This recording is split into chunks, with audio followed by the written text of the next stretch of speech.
Yeah, yeah, yeah, yeah, yeah. You vibes in the word. What a wait, what a wait, what a wait.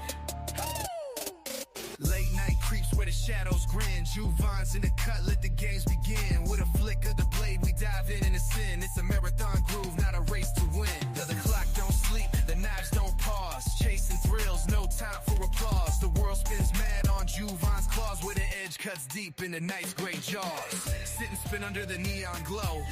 Wide awake where the insomniacs go. Feel the steel flash, let the adrenaline flow. Juvon's night flicks, it's the live late show. It's the live late show. Right away, right away. It's the live late show. We're too sharp to dull, too fast to catch. Each blade is the spark making midnight hatch. In the zone we own on this Twitch dispatch, where the world sits still but the vibes still match. Time's a blur in the sleepless den. Every move's a twist, that slice in the zen. Juvon's got the rhythm, the pulse of man. Locked in the spin till the morning end. Sit and spin under the neon glow. Wide awake where the insomniacs go. Feel the steel flash, let the adrenaline flow. Juvon's night flicks, it's the live late show. Show. With a wait, with a ride. It's the live late show. It's the live late show. Welcome to Jump On's Night Flicks. Welcome to Jump On's Night Flicks. Welcome to Jump On's Night Flicks. Welcome to Jump On's Night Flicks. The live streams popping, the comments are rocking, and Insomniac's favorite, no need for them knocking. You are now in the sit and spin, I'm at it again. About to hit you with some slapping content. Look at my pocket, I got a piece of steel in it. Real knife lover. They be feeling it, giveaway winner. I hope that you reelin' it, about to take off like the top of a penmanship. Got an extensive collection, I'm giving them flips like a river. This is a reflection of my craftsmanship, and I am the captain. If it ain't 3V, then it's ABL. Saying AD2, then it's Kush as well. It's hard to sell, they starve to swell. So pardon yourself, you caught in your cell. I might as well carry two knives for one job. Out the front, and the other is a hawk. Chilling with hawk, cutting the box. The comment is popping, it's full of the ox. Welcome to Jump On Night Flicks. Welcome to Jump On Night Flicks. Welcome to Jump On Night Flicks. Welcome to Jump On Night Flicks. I have insomnia, I know what the hell I'ma do. Might just watch me some Jump On YouTube. Flip on the flicks, just sit and consume. Grabbing my knife and I'm flipping it too. Up on the screen, I'll be seeing the crew. My daily carry is sharp and it's true. It is a purpose, so what do you do? If you are new, then let me tell you. Welcome to Jump On Night Flicks. Welcome to Jump On Night Flicks. Welcome to Jump On Night Flicks. Welcome to Jump On Night Flicks. Welcome to The Insomniac sitting spins now on the air for all the night freaks who can't sleep. I'm the Insomniac Juvon, and today we're gonna take a look at some of my flicks. So you're getting where you're fitting. Sit down, shut up, and listen. Don't forget to like, comment, and subscribe. And don't forget to flick it. Welcome to the Insomniac sit and spin. Welcome to the Insomniac sit and spin.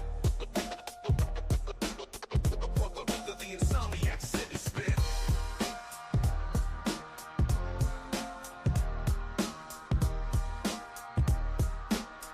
Welcome to the Insomniac sit and spin.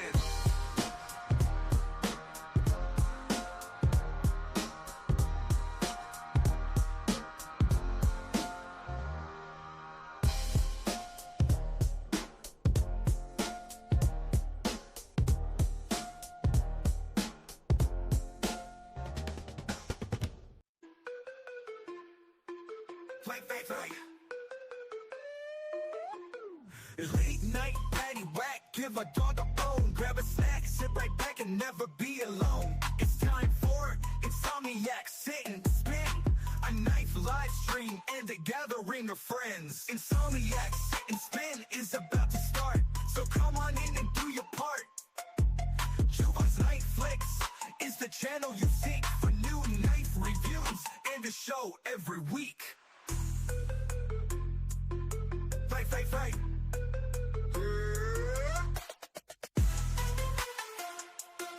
Fight, fight, fight.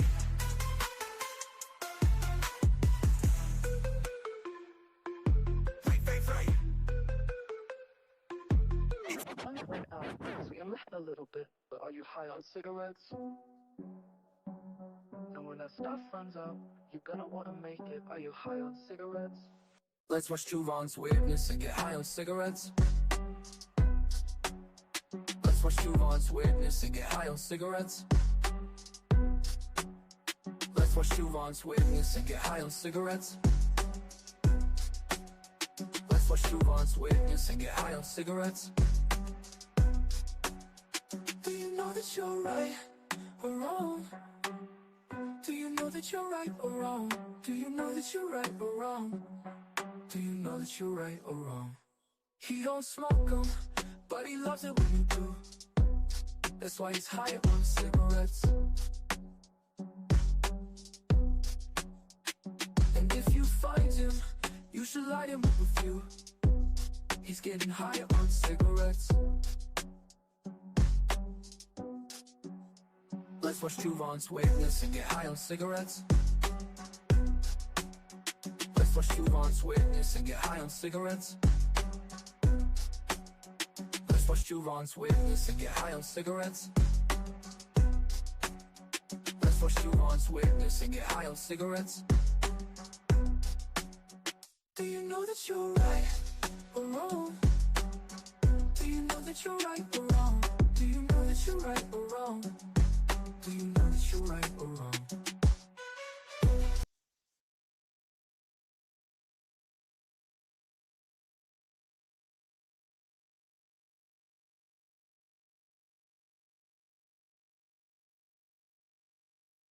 Kinder, Yibbo Shaky, me unscrabbly.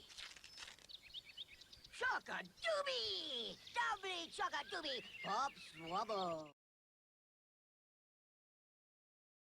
What is going on, guys? I hope y'all can hear me. I hope all is well. I've got a cat in the lap, which is not good. It's actually a little bit harrowing, to be quite honest with you, but I hope everybody can hear me. The cat is now out of the lap. I feel much more relaxed. Life is good. Life is good. How is everyone? Hope everybody's doing great. What's up, Skynet? What's happening? Richard Hopkins, Joe Isabella. And that's right, with the when I get to my channel members, I'm gonna give them a rat scratch fever. Joe Isabella, the man, the myth, the legend. What is up, brother? Good to see you, buddy. We got Neil McKenzie in the house. What's up, Neil? I know that's gonna get old, isn't it? I'm not worried about it. I'm gonna let it ring, by God. Marco, what is up, buddy? Good to see you, man. I missed a call this afternoon from Marco Skywatch. Come to think about it, I was up at my dad's. That's my brain thinking out loud. Be Shady, what is up, brother? Brother Richard Hopkins, DKSF for you, my friend. And you went out today when the mail started running again. We are thawed here in North Alabama. I know a lot of y'all aren't. I know my brother Kyle and others are in very, very cold, snowy, nightmarish situations. So I feel y'all. It's just starting to thaw out here. I don't know where Puck is. Puck's been, he decided to hell with it. He was going to go out and he hadn't come back. I don't blame him. Kathleen, what is up, young lady? Good to see you. Good to see you, Autumn Wind. What is happening? Good to see you too. Everybody, we might have very special guest tonight, very possibly a knife maker. We will see. Just all kinds of weirdness could happen tonight on Juvan's Knife Flicks. Insomniac's Sit and Spin. I've got some shirts made, and I actually have a new vendor who I think is going to start doing the merch for Javon's Knife Flicks. And they sent me a shirt. I think I've told this story. Maybe I have. And on the back, it's got an Insomniac sit and spin with a cat.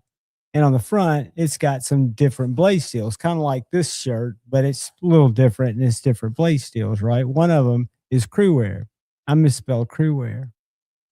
So that's something I can't find the somewhere in my Canva app. I've got to go back forever to find it. So anyway, good things coming there.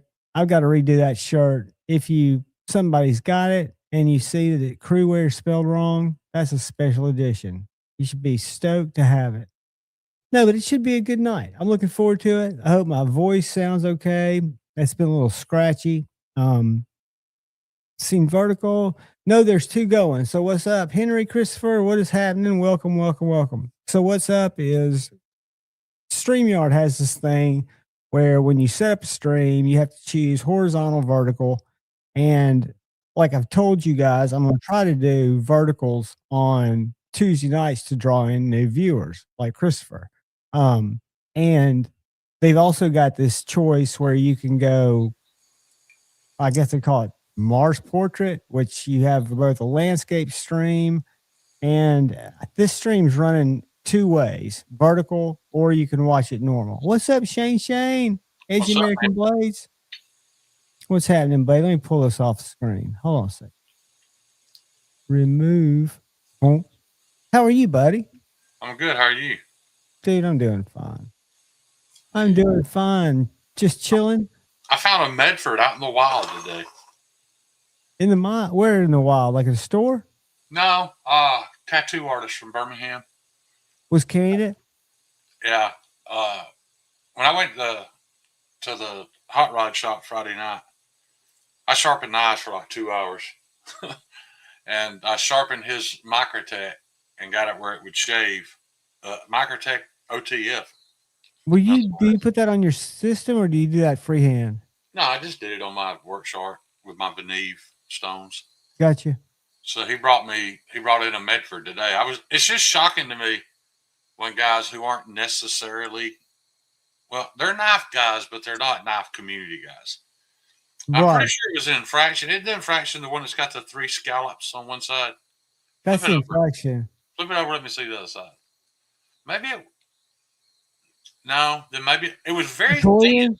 I was shocked how thin it was. Was it a Praetorian Slim? No, it wasn't Praetorian. It looked. Was it a Slim Midi? I think it was. It must have been a Slim Midi. I got the Slim Midi right here. Yeah, it is shocking, dude. I had a guy today, and I'm assuming he's not I never know if people are in the community or not. Does it look like that? Flip it over. Wow, that's And weird. it's got these 3 little, like if you're talking about by the These were 3 linear scallops, like right one here, after another. right here. No, they were side by side. Huh. I'm not sure what it was now, but it didn't have the big hole. I don't know. Dr. Drew, dude, what's up? But yeah, it's this guy came in today and he wanted to buy it. And I think if we didn't have 3 there, he wanted to sell a knife, trade a knife. He had a McNeese Mac 2 that had no blade markings, dude. It was a totally flat scale. So it had no contouring, no milling. We already have 3 in stock. And I forget, he and Tate were talking about it, if he wanted too much for it or what it was, but I think it was like a Gen 1.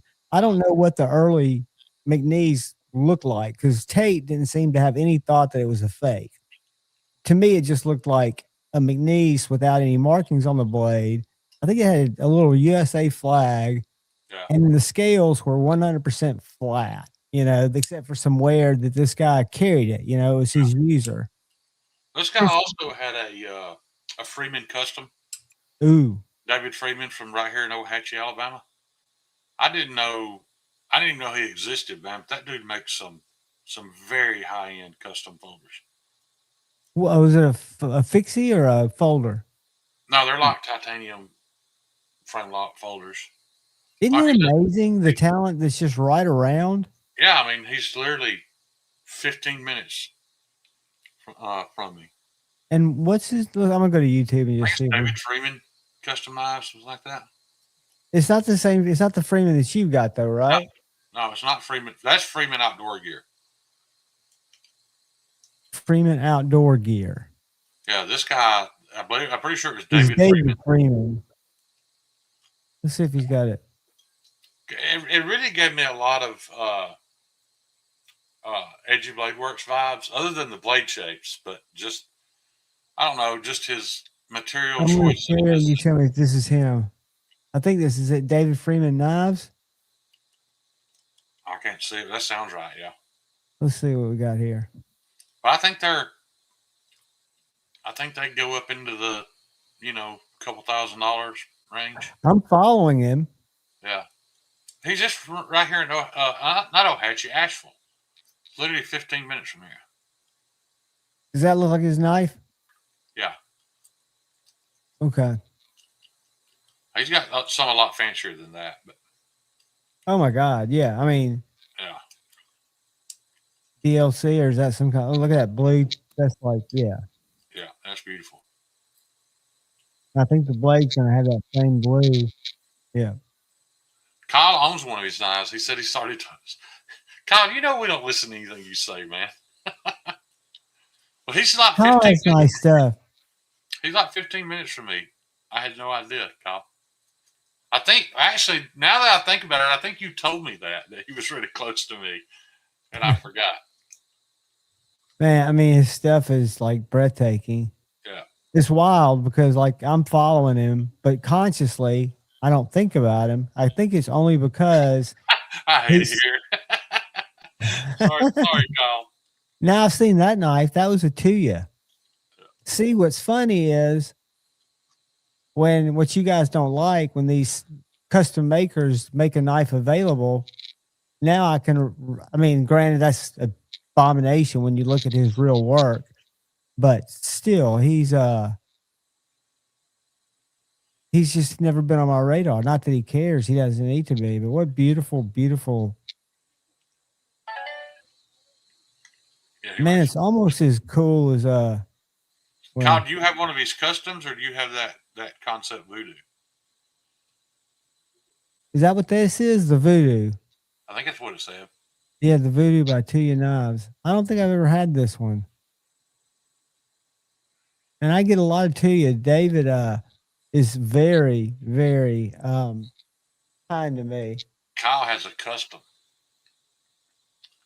I mean, are they like $1,200, Kyle? Or are they $800? Or are they up to and above $2,000? But I guess. Oh yeah, I mean, I can see how, like, that's got to be a three. There's some Vegas Forge copper Damascus. I say that, Shane, but you've seen, and I know it's not the same thing, but you've seen how little Greg Datcher Knives charges for his stuff at our store. Yeah, but I mean, that's still. I know it's not the same. I know it's not the same, but you wonder. I wonder if he's realizing, if Freeman Knives is realizing his value. Just the thing about Dasher, he's making art pieces and conversation pieces, and he's right. It doesn't matter how nice this stuff is, how fancy it looks, until his name's out there and it's desirable. It's not worth $200. Right, but I think, and I've lost my chat, but I think what happens is when people walk in, they can appreciate, these are people off the street who don't know that he's a guy from Huntsville. We have to tell them he's the local guy, but they find his stuff, right? Yeah. They see it. Where are the fucking comments? I think it's just my internet. It's no different than are those Randall Bowies worth what they sell for? Fuck no. Why are they so expensive? Because people are willing to pay for his name. He got his name out. It's just like the Winkler knives. They're not great materials. They're very basic. I could make clones of that knife all day with my limited talent. It's just, Jack Carr made him famous. Well, we had a guy bring a Winkler in. I don't know what but Tate ended up keeping it. He wanted to keep it. It was a pretty nice knife. I don't know They are nice. what was nice about it. It was the only one. It's the only Winkler I've ever seen was that one that came in, and again, it was a maker that before that. I guess my point was before I went squirrel brain. It's wild how many of these very talented makers exist, and I hope that they're all healthy. I hope that their businesses are healthy. Said Stevie, I'll hit you up with a link too, Nannerpuss. Coming your way, brother. Thank you, my man. You can call me Nannerpuss, and guess what? You can call me Nannerpuss, and guess what? I love Nannerpuss. You can call me Nannerpuss.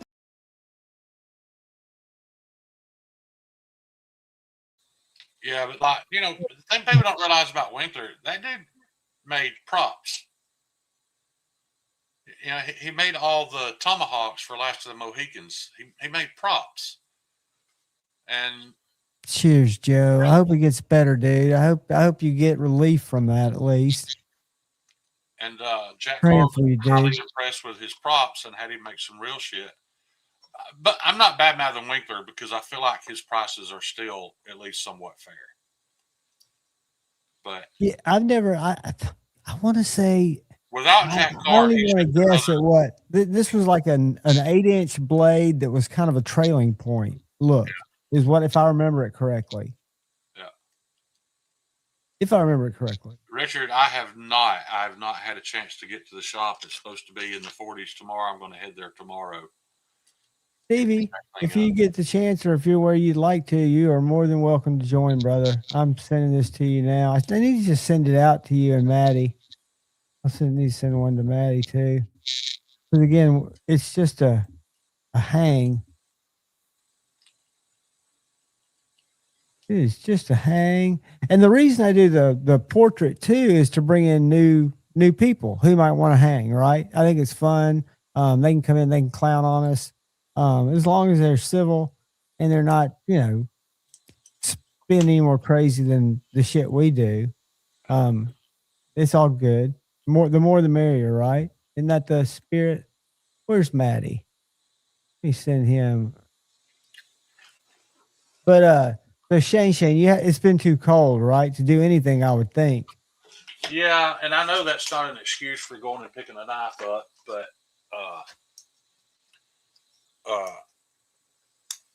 I just at the moment kind of couldn't justify making the trip if I can't do anything while I'm there. Dude, I totally get it. Oh, there's my buddy Dan I used to work with and his daughter. I just happened to flip over to Instagram and see a heartwarming picture, guys. See, I've got a kind side still, even though it's trying to be stomped out by life and the reality and the darkness that keeps creeping in. I see a picture like Dan and his daughter on Instagram, and I'm just like, man, it's all good. Man, I got a video of Patina's little boy today chasing a squirrel around a tree, and it damn near made me cry. It was so beautiful. Dude, isn't that and think about that. That's all that really matters is that little boy chasing that squirrel around a tree when it comes down to it. Yep. We let all this other outside shit just kind of come in and cloud our ability to enjoy that squirrel chase.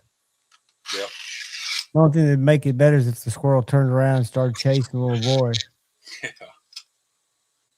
I've seen so much, man, AI, and I'm getting some crazy. Let's just jump over to Instagram for shits and giggles. Because I'm getting some crazy cat AI. Gangster cat AI, I'm talking about. So there's my good brother, Dan, who I worked with for years. And his daughter, I'm thinking, there's something that's going to not good. Hey, I got an update on the Wicked Edge hand sharpener. You want to make me full screen for a minute so I can show these guys? Yep. And this may be the case with other sharpeners. I don't know. But when you install the knife, let me make this comment go away. Hold on. Into the little angle thing here, like on this Hogue, if you let the thumb stud hit the ramp to actually be at 20 degrees, you're not sharpening the last 1/8 inch of the knife. So to Hold on get a that second. Say fire that blade on again. it, Say that again. That was confusing to me. Say that again. so here's the little guide system. Yep, I got you there. You put the knife in it, and Of for it course, to you lay want at the 20 blade on there. degrees, for it to lay at 20 degrees, the thumb stud hits it. So if you see that 1/8 inch of blade hanging off the back right there that's not It's touching, not getting sharpened. to get to that, you can change the angle and get the thumb stud up on the ramp, but now you're probably at 35 degrees. So that's another disadvantage to this system. Does it just happen on the Hogue, or just depending on where your thumb stud placement I is? imagine it's just depending on where the I don't have a lot of thumb stud knives to check it on. But Well, that's that kind of sucks. I was asking Tate today because he's back in the office after having surgery. How he sharpens slip joints, because that's a different deal altogether. And he just uses an Arkansas stone. But he said my field sharpener should be fine for my slip joint. What would you yeah, say? there's a lot of talk going around a couple years ago. I remember about people talking about carbide tear out, because the carbides in carbon steel are kind of big and chunky, and that diamond instead of wearing them down could tear them out. I don't know if anybody ever came up with an answer to that, if it was actually an issue or not. Sierra. I've sharpened carbide steels on diamond and haven't had any issue. Well, I wouldn't think you'd want to go on the rough side of the field work sharp, but I wouldn't think you'd need to. I watched the thing from Patty's potato peelers, and he used that little Victorinox stick that I've got. It looks kind of like a fat Sharpie, but you take the cover off and it's got this blue stone. But what it doesn't have is an angle guide, really. And I guess you don't need one, but it's kind of awkward. You know, it looks like a Sharpie. My field sharpener feels more. And this, if to buy the stone that Tate uses, it was green. It was a hard Arkansas stone. I think it was $22 on Instagram. Hold on a second. And it was a Lansky. That's diamond. Yeah, it's a diamond. This is not $15. Yeah, but would not have carbide tear out that we were just talking about? That's what I'm saying. I don't even know if carbide tear out. I don't is know a real thing. Yeah. I'll show you the. I just know some people were saying you shouldn't use diamonds on carbon steel, but I don't know. I don't know if it matters. Well, what sucks about this is you got to bring oil into the game. You've got to, fuck with the. I don't want to get something different or something additional, even if it's not expensive, if I've got something that'll work. And I'm sure, like my TS Prof, not my stone. I guess I could just hand use it on one of my Venise or one of my TS Prof stones. Where's that damn Lansky bench? I will say this though: those few passes. Of course, this thing wasn't necessarily dull. But those few passes did bring this thing back to life. It is very. It's got a lot of bite now. So. I mean, and how often are you gonna? So you think that's gonna be on all thumb studs? You're gonna run into that issue? Is there not a way? I don't have enough thumb stud knives to tell you though. Yeah. I'm not a big thumb stud guy. Well, let me tell you this. I've got my Hogue, so let me compare. But if the thumb stud is up directly above the cutting path, I would imagine it's going to be that case for anybody, for any of them. All I've tested it on were Spyderco's, so it wasn't an issue. Right.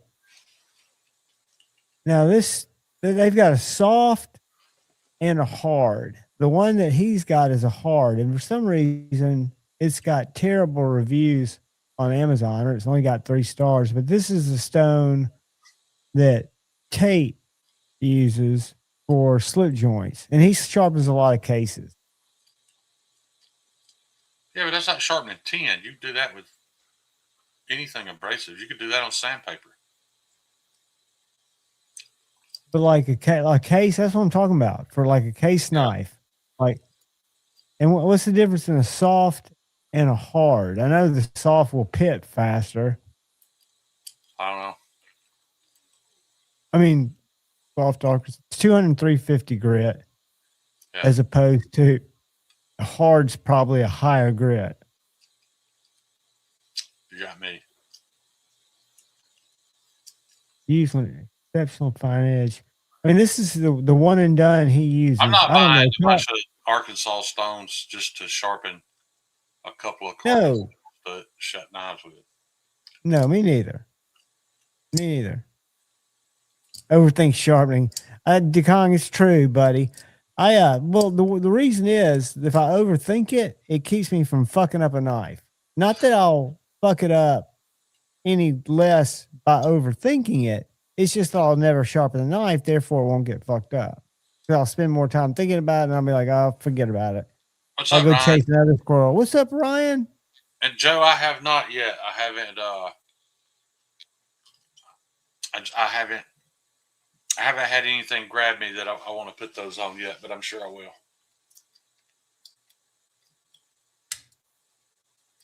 Now there's one that it wouldn't matter on.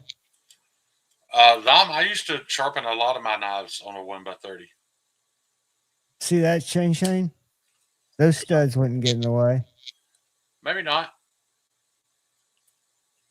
I don't know. It'd be close, but maybe not. The action on this knife is insane. I don't carry it nearly enough.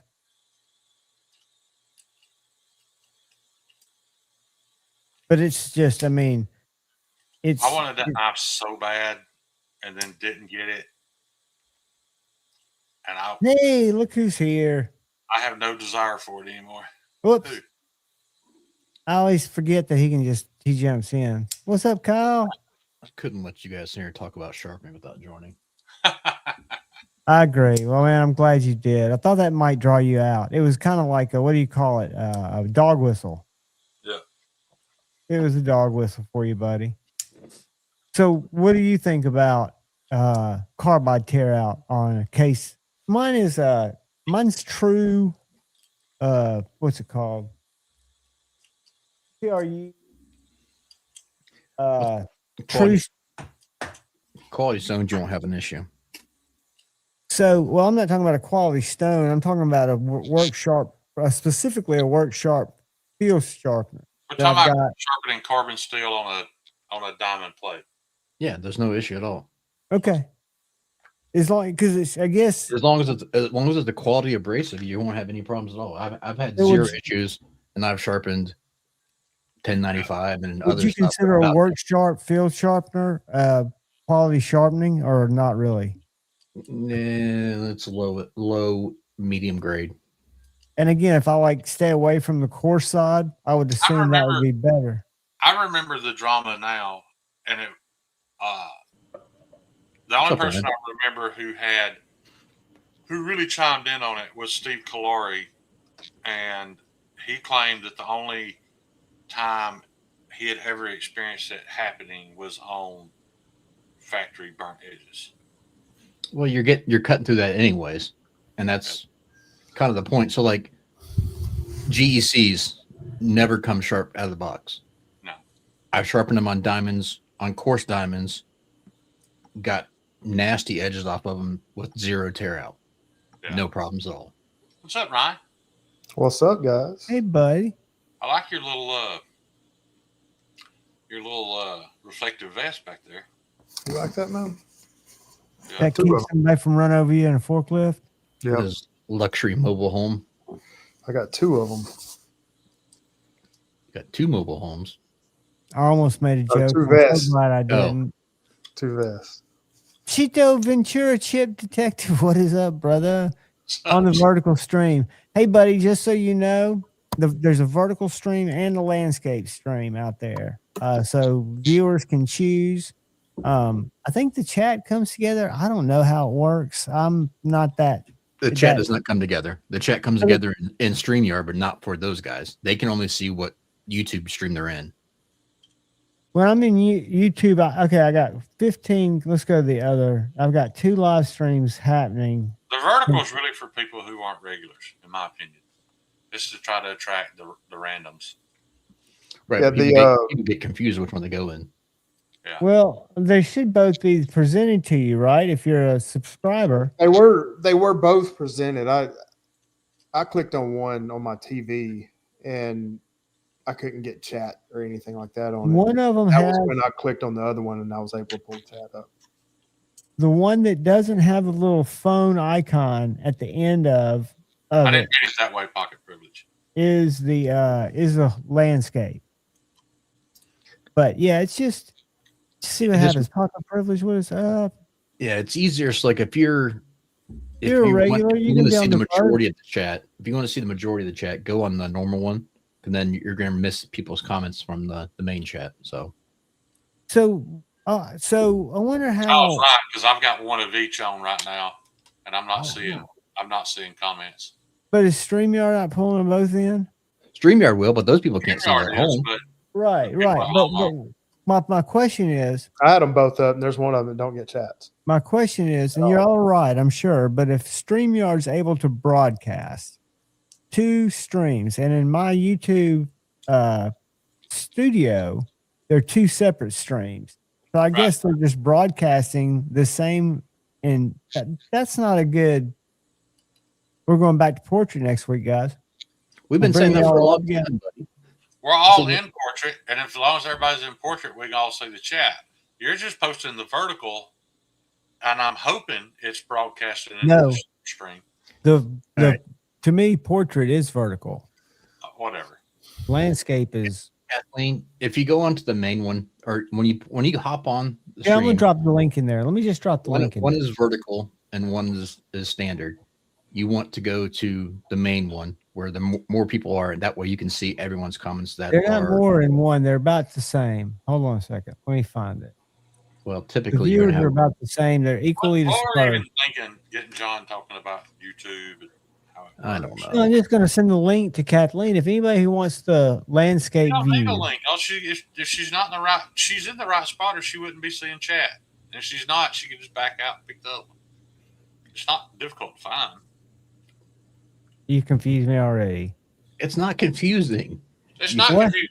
You can keep doing both, and all the people who don't like verticals will come here, and But hopefully here they might not have a link to here. I don't know how that's presented to them. I don't know if they. There's both are on the screen at the same both are time. on. When you search for it, they're side by side. They can pick. Damn it! Hang on. Let me I'm share gonna this. look. I'm gonna look at what it looks like when I go to my page. That's all I'm doing is I'm just going to my page. Kyle's gonna leave his own show. Kathleen, we don't Okay, care. they're right there, top and Look, bottom. you got 2 of them side by side. I see One it. has I see it. the vertical one. This one here has 5 people watching. This one And has this one's 20. got 20, and that's what I want to share the link of this one. I'm gonna Why do share. you don't need to share the link? I just thought I'd drop it in for Kathleen Shea. Well, all right, you're right. She's clearly here. She wouldn't be reading chat. Who's on first? Jesus But there's Christ. chat that she could be reading. No, I don't want I want them wherever they want to be, right? So the vertical, the goal to vertical, why I was doing it and thinking that somehow chat would come together. I don't know why, but it pushes it out to more potential viewers, to more potential knife people. So I'm not assuming that non-knife people would come in here and stay, right? So if they see it and they come in because it's being pushed on the shorts channel, so to speak, or the shorts stream, it gets in front of more people. That's why I said Stevie has And such that's why you should fun. leave it there and not worry about it. I'm not worried about it. But to me, I like look at the landscape, like looking at you 4 guys. It's a lot easier than if I look over to the left, which I don't know if y'all have that option, and you see what it looks like portrait or vertical. I just turned that off. I see. Hey, I've got something that's confusing for you guys that I've just noticed. So I've got YouTube pulled up on my TV. That's awesome too. It looks Yeah. great. And which I was setting the TV up and everything. I finally had time to do it. But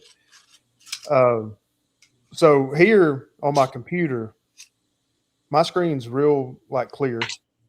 Yeah. Everybody's normal on my computer and on the TV screen, except for my thing on the TV. It's inverted and it's very pixelated. There's no. Now, are you using an Apple TV? Or are you using a Google device that's tied to your main device? It's a Roku TV. Okay, so the Roku TV is you're using the Roku YouTube app. So there's no way I would think that that's I'd log out and log back in. That seems Because weird. it's weird. Like on YouTube, on my computer, everything's normal, and everybody's normal on the TV too, except for mine.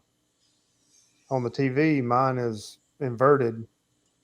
What's your option. camera? Is your camera somehow cooked to your Roku? That's an option you can change in the settings. You can invert the picture. Yeah, I know that, but on my computer, it's not inverted. Yeah, that's what he's saying. What he's saying is It's streaming live on my TV, but somewhere from here, you're not inverted to the broadcast. No, I'm not inverted. I'm not inverted here on the computer. Yeah, it's just on the TV. It's inverted, and it's pixelated. So what kind of, are you using your phone for a camera or are you using a webcam? That's my computer, my laptop. That's a mystery, dude. I have to think about that because usually I'm pretty good at stuff like that. Are you, Kyle? Well, I mean, I'm not pixelated. I don't have Jason's light on. Charged it too. Kyle, you can pitch in on that. Is Kyle gone? No, I'm here. I was letting you guys ramble. Well, Kyle, what? Don't do that, Kyle. I think we wasted the last 15 minutes of y'all's lives talking about absolutely nothing. Yeah, part of your help is to stop some of this banner. I don't like going down these fucking rabbit holes. We tried to stop you. I'm supposed to outtalk you, John. That's funny. You're supposed to say, well, what you could do, and I'm looking for breathers. Believe me, I like to go. How long did it take us to stop you from posting a link? A link to a live stream that people are already in. While. Exactly. Okay. Point made. I'll take that. Another win for the toe. Dear God. I should have Ahead, stayed. Kyle, I'm sorry. Help Ryan find out why he's pixelated and upside down on his TV. Ryan, is it you said Roku?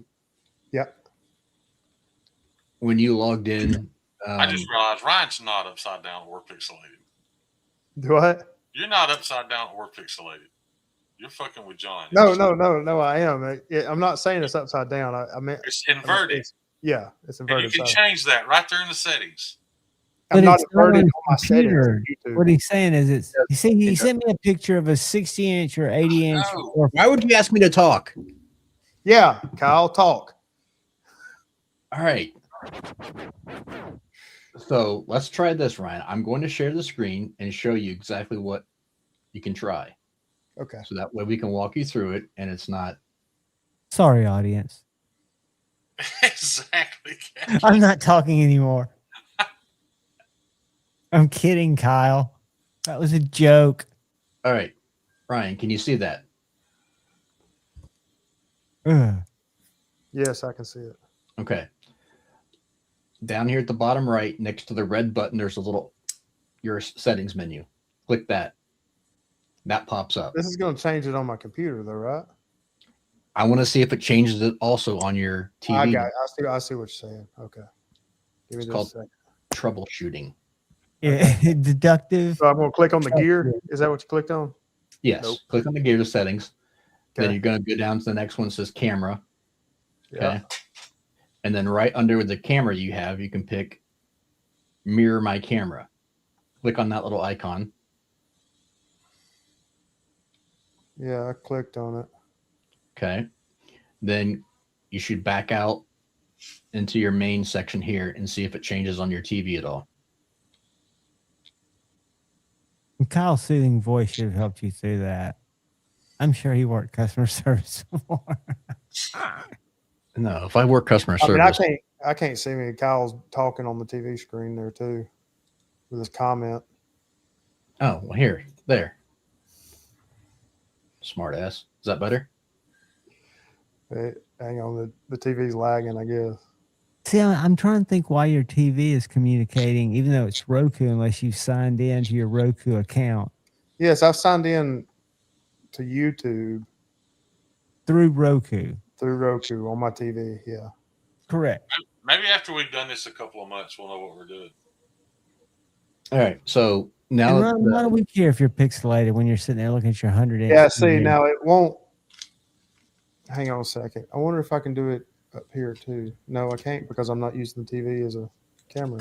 so what's going on the TV? It's not changing Okay. over there on the TV. All right. So that is a Roku issue, not a StreamYard issue. Why would you think, using And- your logical mind, that it's singling Ryan out? That's what I'm wondering. Yeah, for upside What have I done down wrong? in pixelation instead of making the whole I agree screen? with Kathleen Smith. What does it matter? It doesn't. It don't. I was just wondering. I'm just trying to assist, but yes, I agree. It doesn't matter. Doesn't mean shit. Thanks for going down the rabbit Here we hole. are. Here we are talking about it. Yeah, here we are. I'm not the only one who chases squirrels. Ryan. So what I was getting at was, so like currently What's up, turd burglar? I'm using my phone as my camera, right? Yep. Well, through what I was wondering why on Roku, because with a Mac, if your phone is near your Mac, it'll pull up continuity camera, which means you can use your phone as your webcam. And I didn't know if maybe your phone was trying to connect to your Roku and use that as a webcam. But if you're not logged into that, then it doesn't matter. Yeah. Does that make sense? I think I get what you're saying. So like currently I'm on a Mac, but a desktop. I'm not on a laptop. So Right. above me right here is my phone on a mount, Mhm. and it's using as the webcam for my monitor because my monitor doesn't have a webcam. So Okay. it's going to the Mac wirelessly and connecting and using itself as the webcam. So I was curious if your phone was trying to connect as the webcam. I wonder if it's doing the same thing. If You go to your Roku app on your phone. no, I don't have a Roku app on my phone. Let me But- check. No, that's the vertical. Like Kathleen says, does it matter? I want to see if it's working on Rumble. It honestly, it really don't matter. I'm just curious if I'm sure I'm everybody just does that by now. It streaming. shouldn't matter. Right. Yeah, I'm just curious if I'm streaming like on the TV, why the TV's different. Like it's not recording or anything. Like the camera's not on the TV or anything. That's all. That's all I was wondering.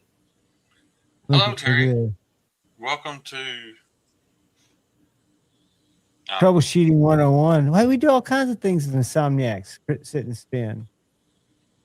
You're not Yeah, see on pixelated my down. phone it's inverted too. Ryan, I'm on YouTube right now. Hang on, let me hit live. And you're not pixelated, and you look exactly the same as you do on StreamYard. So it's only your TV. Your Roku. on my television. Hey, 1931 Leatherworks. What is up, brother? That's what I was getting at. Dude, I didn't even know all this Oh, hey, existed. what's up? I missed a lot of people. I missed I a was lot of looking at people. a Hot Rod magazine one time and saw pictures of a 70 model Chevelle Super Sport. Five door. The steering wheel Five was on the door. I've right been hand getting side. more rust locks in. The steering wheel was on the right hand side that blew my mind. And I kept sending emails to figure out why somebody had a right hand drive Chevelle, only to realize that sometimes when you take pictures, it inverts it. But they printed it that way. Have you ever driven a mail truck? This isn't mail trucks. I know, but it's a weird We all know they're feeling. right hand drive.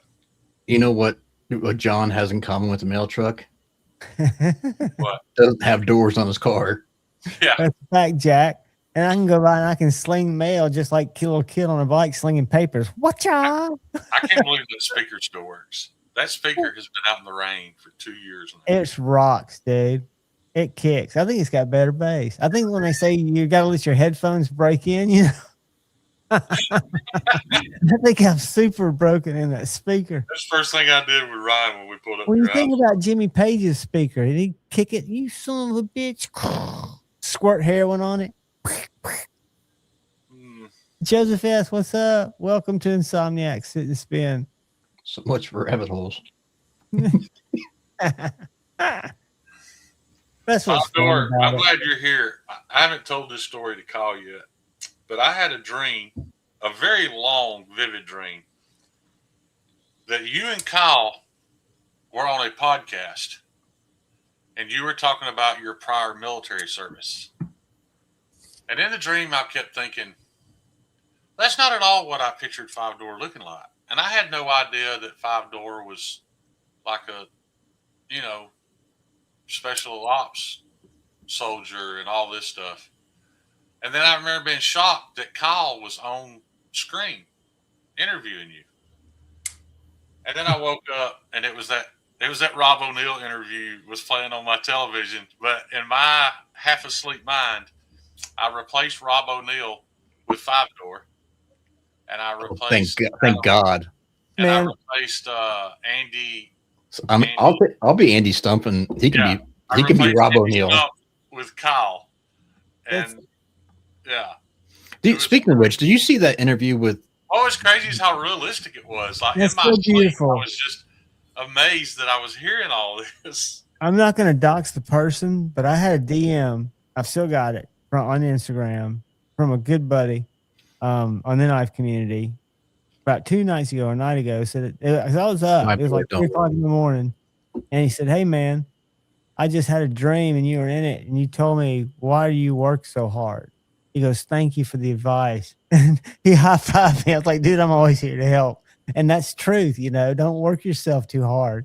You know, you won't get some time back. Rob O'Neill supposedly What's the guy up, that Maddie? killed- is- Maddie, you got a link like Brother Stevie does if you want Rob- to jump in and say, hey. Rob O'Neill supposedly the guy that killed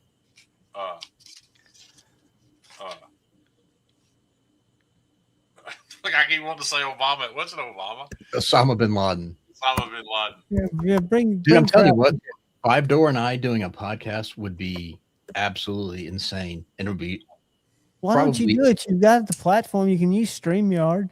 because neither one of us, I don't care. I can't get canceled. Five But Door's not Yeah, Rob this- O'Neill. He's not Andy Stump. That's why. no, but I want Five Door to continue to have income. Well, you can 5-Door can wear a mask, or he can do even better. He can do an animatronics potato. One of the guys I watch is called Cardiff Electric. He's That's a potato head. Scooter. You don't have to show I don't your know how to identity. show it. There are more people that have podcasts that hide their identity either by like wearing a mask over their face because they don't want people messing with them if they get big in their personal life. And you unfortunately attract people that will mess with you in your personal life, like go after where you work and release that information on Discords. Yeah, and that's why Demolition Ranch shut his channel down. People wouldn't leave his family alone. it gets crazy, you know. Shane, did you see the Mike Ritlin Rob interview? No. Oh my God. It was absolutely cringeworthy. It was disgusting. I don't have opinions about stuff like that. No, I'm just saying that dude is way off the deep end. They're all off the deep end. They're all fucking psychopaths. I've explained that to you. You have to be a psychopath to even sign up for that training. You have to be a psychopath to survive it. You have to be a fucking psychopath to do that for a living. To And get then through it, and We know expect that- to be politically correct on a podcast. No, I'm not talking about that. Todd Carr. What's up, Toddy? I'm just saying, they're better off not being in the public eye. Oh, congratulations. They're good Maddie's for one thing. Maddie's balls dropped finally. He was able to change a faucet. Sometimes that's a big deal.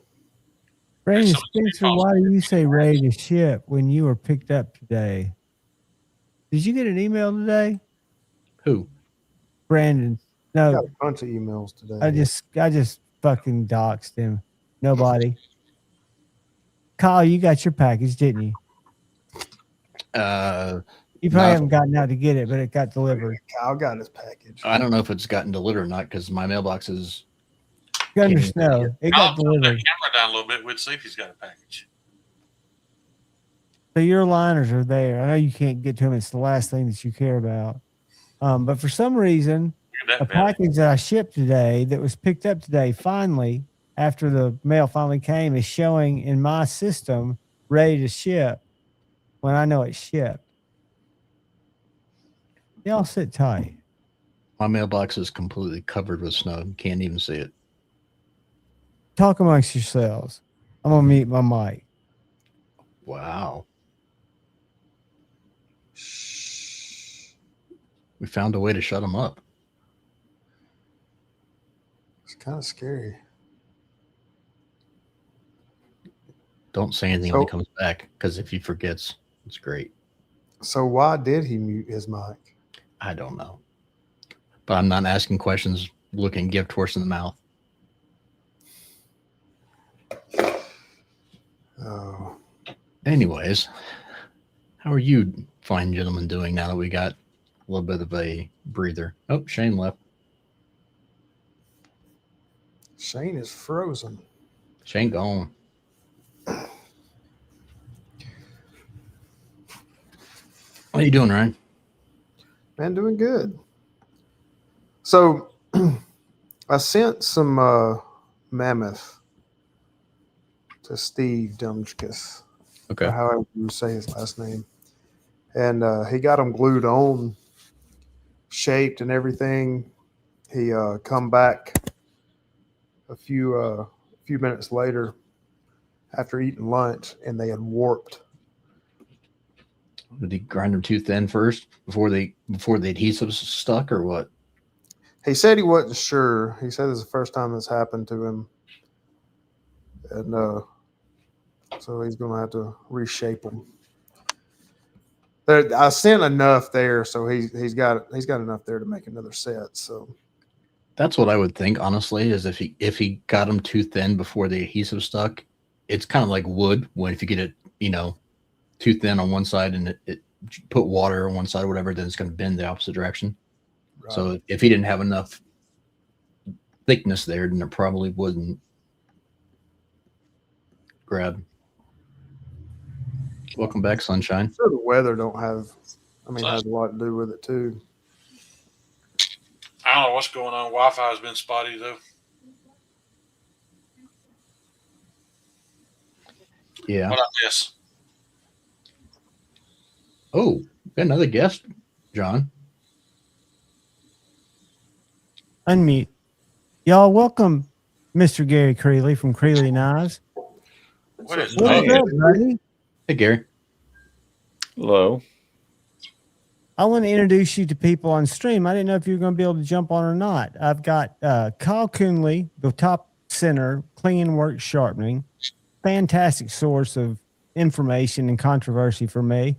And then Ryan Ellis, my buddy over to the right, a huge connoisseur of finer knives that he shares with us. And then to your immediate left, I guess, is Edgy American Blades, a good friend here in Alabama who also makes knives. Mm-hmm. And this is Gary Creeley of Creeley Blades. I'd reached out to him, gosh, when was it, Gary? About a month ago? Yeah, something like that. To talk about some of the materials you work with and some of your cool designs. Like I think it was the minnow and the help me with the medium-sized knife. There's the minnow, the mako. Folklore is a bushcraft. Yeah. Introduce yourself and tell them. I mean, you work with some really neat metals, really neat steels. Yes. Well, where do you want me to start? Don't listen to Shane. Don't listen to Edgy American. You start wherever you want to start. You talk about how you started the company. I think your knives are known by everybody in the chat. But you start wherever you'd like, sir. I'm glad you're here. Well, thanks for having me. So where did I start? So where I started was there was a well, go back a little further. I always was into knives, even as a little kid. I learned to sharpen knives pretty young, probably 12 or something. Always sharpened, and then finally, well, then I started collecting when I was in college. I got hold of a Blue Ridge catalog, if you know what the Blue Ridge catalog is. It's like 3 times the size of the Sears wish list catalog. Yeah, yeah, and I convinced them that I was a knife shop, and you had to do a minimum order of $100 back. Still $100, matter of fact, but that was more money back in the 90s. And so I would get a bunch of friends at college that were interested in knives and order, get to that minimum order and order stuff every once in a while. And so we did that. But I saw this video probably about 15 years ago, 12 years ago. Cut Brooklyn was the name of the company. It's a guy in New York City who made chef's knives. I thought they were really cool. And they were $500, give or take. And I just thought that was preposterous for a knife at the time. $500. So I bought a bunch of equipment and made my own knives. And, interestingly enough, now looking back, $500 is not that much for a chef's knife these days. So in those days, considering it was just an ABL knife, I mean, maybe it was a little pricey, but he had gotten a lot of notoriety from that video. It was like Business Insider or one of those, Right. that did a little thing on. Interestingly enough, I bought some equipment, some used knife making equipment from somebody in New Jersey, and he had bought some drops from, I'm assuming, New Jersey Steel Baron, and in those drops was a blank for one of those Cut Brooklyn knives. So I ended up heat treating it and making my own Cut Brooklyn knife from one of his actual blanks. How cool is that? Have you still have that knife, or is I do. It was a while ago. It's not great, but it's decent. It's a big knife. It's like a 10-inch chef's knife. I don't usually make chef's knives so big, but and you're look? Tell everybody where you're located again. Pennsylvania, near Allentown. Yep. Kind of a rich place of knife lore and knife makers and knife innovators. A lot of industry in general. Of course, Bethlehem Steel built a good portion of America, and that's only right down the road. I'm actually right down the road from Carpenter, also. They're only about 45 minutes away. So, yeah, there's a lot of industry. It's easy to get old industrial tools like, surface grinders and stuff used and cheap. But, yeah. And then, so anyway, about 10 or so that got me into the journey. And when it comes to making knives, the hardest thing is grinding the blade. That's the rest of it is not very hard. But grinding takes a lot of experience, and it takes messing up a lot of steel, and it's more tricky. It's tricky. And so that was the part. And then I chose chef's knives to start. So like I ended up with more like a breaking knife at the end of it rather than a chef's knife, because I just kept messing it up and going up and up and up and up. So, and so then finally I started making, I developed the Mako with a guy named Michael Christie. I don't know if people remember Michael Christie. He was Definitely. Yeah. If you were on YouTube Knife World 10 or 15 years ago, he was definitely one of the well-known guys, sharpener guy, and would do tests on Spydercos and various steels. So we got talking about steel and developing a fixed blade, a smaller fixed blade, and that's how the Mako started. And I did a whole bunch in Rex 121. I ground hundreds of those by hand, hard. I bet. Oh my God. And so when I hear people say, "Oh, Magna Cut's so hard to grind," no, no, it is not. It's harder to grind. How is it in comparison to like S125V or S90V?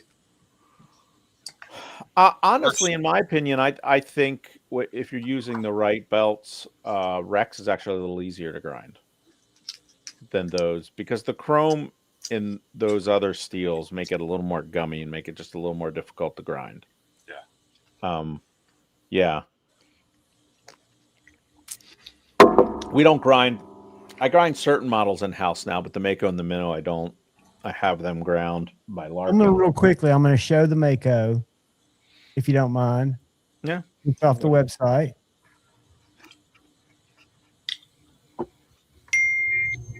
And StreamYard's so bad about showing these. Let me get on a different picture. So the grind, boom. Gary, do you ever by chance visit Lehigh Valley Tools? Lehigh Valley Tools. No, I've not been there. They're into woodworking, but they're not too far from where you're at, and they carry some pretty like higher end chisels and planes and that kind of stuff. That is kind of intriguing. Interesting. No, I've not been there. Thanks, Richard, for sharing that's just where I was, for sharing his website. Do you prefer his websites? I know is where you like to do business, but do people contact you through Instagram more or through your website? Which site do you like to have shared more for your contact? The emails off the website work a little better. Gotcha. I understand. I mean, people contact me every which way, and I miss it sometimes, and sometimes people get butthurt about that. But it's not on purpose. It's just I get a lot of emails. I try to get to them all. It happens. Forgive me for getting confused, but how long ago was this batch of Rex 121 you did? That first batch was probably about 10 years ago. See, I didn't even know it existed that long ago. Yeah. Because it just kind of became prominent recently since Spyderco started using it. Gary's I'll let him kind of weave into that story of how he is aware of a lot of these different steels kind of before other people are, it seems like to me. Go ahead. I'm sorry, Jay. Yeah. So I probably made more Rex 121 knives than anybody else in the world, I think, until Spyderco made them. Right. And then I knew one day Spyderco would make knives in Rex 121. And so, but it's such a hassle to work with. It's not a real practical knife steel, and they can't make it anymore, so it's just going to kind of go away. So why can't they make it anymore? The furnaces that Aerosteel has, which was replacing all the CPM grades, doesn't get hot enough. Well, it could get hot enough, but it would ruin the inside of the furnace to get it hot enough to melt Rex 121. So Rex 121, 15V, maybe even 125 CPM S125. Like a lot of those really extreme steels would probably go away, but they're not. Rex is fun, but it's not practical. It's just it rusts very easily. It's super low toughness. I mean, super low toughness, like glass. And it's fun. It's cool. I like it. I kind of did my thing with it, and it's less interesting to me than it used to be. I still like it, and I like the 15V also that Spyderco's doing. It's similar. It's similar. It's tougher than Rex, but it's still going to rust. It's high edge retention, but not too much else. Now, something like better balanced options out there. Yeah, there are better, more practical steels out there, and because it chips so easy, you got to run your edge angles a little steeper than. You want to show him, Ryan? You normal. Yeah, look at this, Gary. He's had this knife about 2 weeks. It makes me sick to see it, but I also have a Rex 121 Spyderco, and I'm just well aware that it can't touch anything hard. Yeah, that's how I see it. I don't side loop it at all. I don't let it touch anything hard. But he's got a brand new Spyderco in Rex 121 that you're fixing to see. If you can get the Let me camera. make you big for 1 second. Is that the club one, the Millie Club? No. Oh, I see. Yeah. Yeah. Yep. I just got did it that. good. I just They did can still that to cut. a what was it? Was it K3? No. Oh, it was S110V. I had an S110V knife so I got well, actually, in fact, it was 4 sheets of Magnamax, and they were banded. And usually Niagara uses like vinyl bands, like real strong vinyl. Yeah. And it was night. It was freezing cold. I just wanted to. They were outside on a pallet, and I just wanted to undo them. And I was trying to do it. I thought it was the vinyl, but it was actually steel bands, and so that busted up my 110 edge. Oh no. Yeah, no big deal. Took me 40 seconds to regrind that. Was it a paramilitary too? Or was it one you made? Is it 110? No, it was a Spyderco. What was it? Was it a PM2 or was it something else? The only reason I said PM2 is I've got that Blurple PM2. Yeah, I had one of those too until my wife put it through the dryer. It happens. Yeah. What I don't. It might have been a paramilitary too, and just different. It could have been a PM2. And it doesn't really matter. I mean, it's the reality of you have to give up something. I've learned from Kyle to get something, right? To get this property, you're giving up in essence a little bit of this property, unless steel's becoming more sophisticated than that. MagnaCut probably wouldn't have chipped out like that. Most likely, could have chipped a little. At a minimum, it would have chipped less. Do you think, and with the furnace situation we have going on now, these steels going away, do you think for us to achieve super high edge retention in the foreseeable future, do you think the tungsten carbide stuff is the answer, or? No, that stuff's even worse. Right. I thought so too, but yeah, I guess that's my question. Did we go too far with the Rex 121s and the 15Vs, and now we're just going to have to back up to something a little more realistic? Yeah, I mean, Rex 121 was never made to be a knife steel. Right. You know, it was made to be a drill bit. It was made to be between a cemented carbide, like tungsten carbide, and like a high-speed steel, like an M42 Cobalt. Yeah. So its properties sit kind of between there, because it is a lot tougher than cemented carbide. But it has what they call red hardness. In other words, it can get red hot and not lose its hardness. Right. So it has some properties that don't really matter for knives.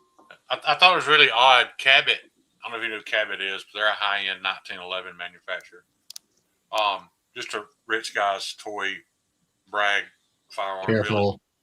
But they did a collaboration recently, and it came with, I forget the name of the company, Kyle will know, but it came with a tungsten carbide knife. And I was just shocked that was their choice, because the knives aren't very fancy or even really all that expensive. What's that knife company, Kyle? Sanhedrin or Sandrin? Sandrin, yeah. Yeah, Sandrin. Sandrin and Actiforma or something like that, the Italian version, or the Italian company. I thought it was odd that Cabot decided to, of all the high-end, fancy, pretty knives they could have collabed with, they collabed with Sandrin with a tungsten carbide knife. There is a guy that lives right up the road from me, who supplies them Damascus. What is his name? He makes pattern Damascus, but more interesting, different sorts of patterns with faces and different stuff like that, and checkers. Yeah. What is his name? Oh man, I'm about 20 minutes from Alabama Damascus, and I went and visited them. I mean, that's some very old technology down there, but it's really it's cool to spend a few minutes and go down there and see how they're still doing it. Because it's all World War I era machinery. It's cool to watch, but Yeah, this guy, he's all about the pattern stuff, and he puts different stuff in there. He's one of the originators of that style. He's one of the early ones so you're not of talking that about style. Larry's dad, though, right? But You're Cabot not buys talking his steel and makes really high end 1911s with it. Gary, is that gentleman like mid to late 80s? Because if so, I've seen an interview with the guy from Yes. Cab, and he's real old, has like a little barn he does it in. Yeah, he's old. Yeah. I wonder if that's where Cabot gets their Damascus for their Damascus pistols. Yeah, that's what I said. Oh, They okay. get it from him. I got Yeah. lost. I'm sorry. Yeah. Yeah, those are like $45,000. Yeah, I mean, his Damascus, I've made a couple knives out of his Damascus. It's expensive. Yeah. And it's, it's not especially good steel, honestly, in terms of performance. But it looks beautiful, I imagine. It's an aesthetic thing. It's for And, That's not been my opinion about all Damascuses to this point. They are beautiful, but I don't know that there's a Damascus that rates up there as far as Hello? towards the top of being a quality What steel. happened? You're still here. Your camera froze. Yeah, you're still here, Gary. It just happens from time to time that the cameras freeze on here. There we go. Yeah. Hey, the freezer invert on you then. Yeah. Yeah, we can still hear you when that happens. So, Gary, I've got a question for you. Sure. So, coming from a sharpener's perspective, and I'm sure you've dealt with this most of your life, I get tired of hearing everyone claim everything that has a decent HRC is chippy. And I think a lot of that's attributed to just burnt factory edges, and that a lot of that will go away after a couple of sharpenings. Your thoughts? So when it comes to HRC, there are two ways an edge can fail. It can chip or it can roll. And, some manufacturers really run stuff at low hardness, and then it rolls, and people think that's better than chipping, but now that steel's fatigued and it's also failed. So chipping or rolling is bad news. Most steels achieve their best resistance to chipping or rolling roughly 2 points below their max. And depending on the steel, its max is going to be different. So for instance, like LC200N, 60 is about its max, it may be 61. So, if you're running it a couple points below that at 59, you're probably at the maximum toughness for the edge to be chippy. Fascinating. So one of the reasons they chip, sometimes the edge is burnt because of how they sharpen it. That can be it. The other thing that I've run into with my blades sometimes, and I've had some chippy blades here and there, they get cut with a laser, and the perimeter gets a little bit fatigued where the laser hit it. And so if I sharpen it and get the apex like just beyond where the laser cut, the very apex there could end up being chippy. And I think most manufacturers are lasering their blades. Right. And so you got to sharpen through that. Now, normally we do sharpen through it, but sometimes, we just apex it and we don't get down into the fresher steel quite as much as we should the first time. So I think that's another reason it could be chippy. But high HRC, unless you're like, there's these guys, there's guys out there like, I know Big Brown Bear likes to run his blades at like the maximum possible hardness, and some other guys like to run them but they're not at their best at that maximum hardness.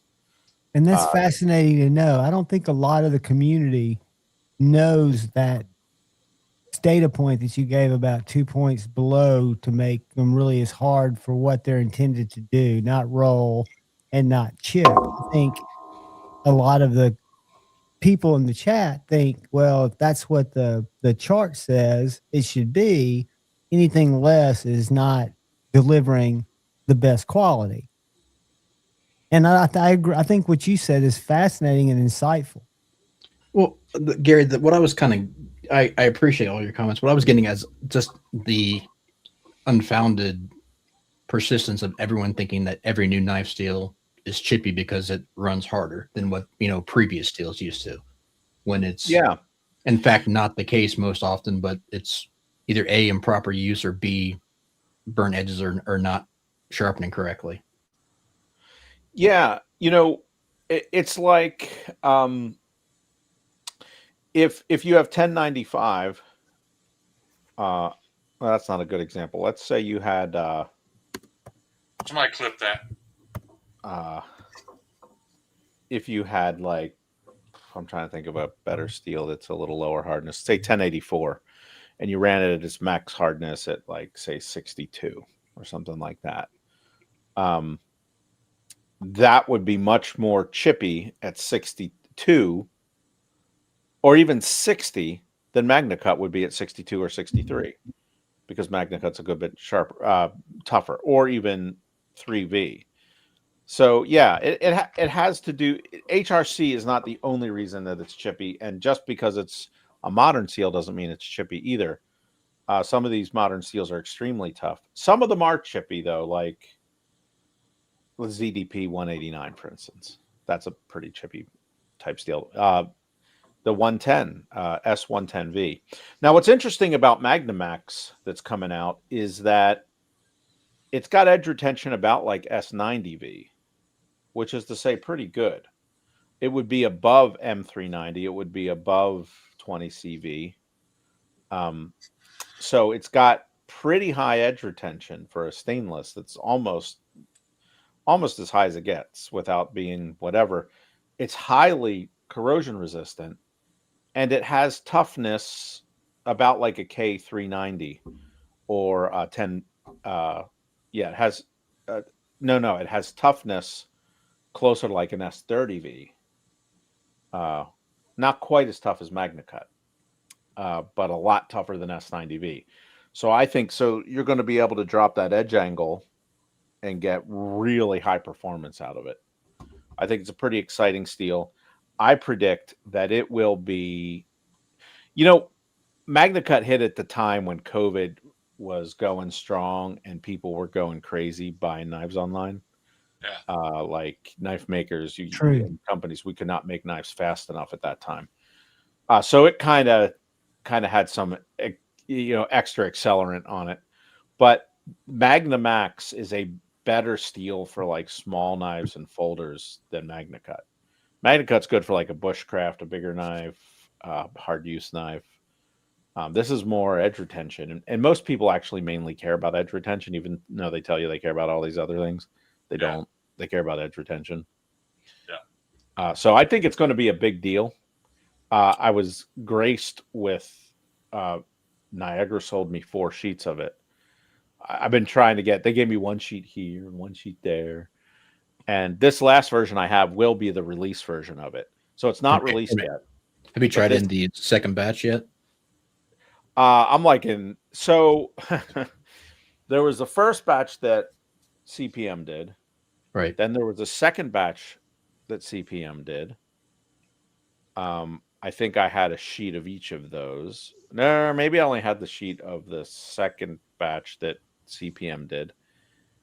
And then what I have, actually, I got 1 sheet of Aerosteel version of Magnamax, and now I got 4 sheets, and they were from the same melt.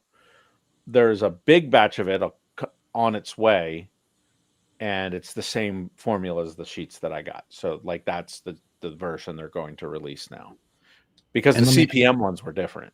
Right. And from what I understand too, the protocol is still evolving a little bit via layering, and it potentially could get even better.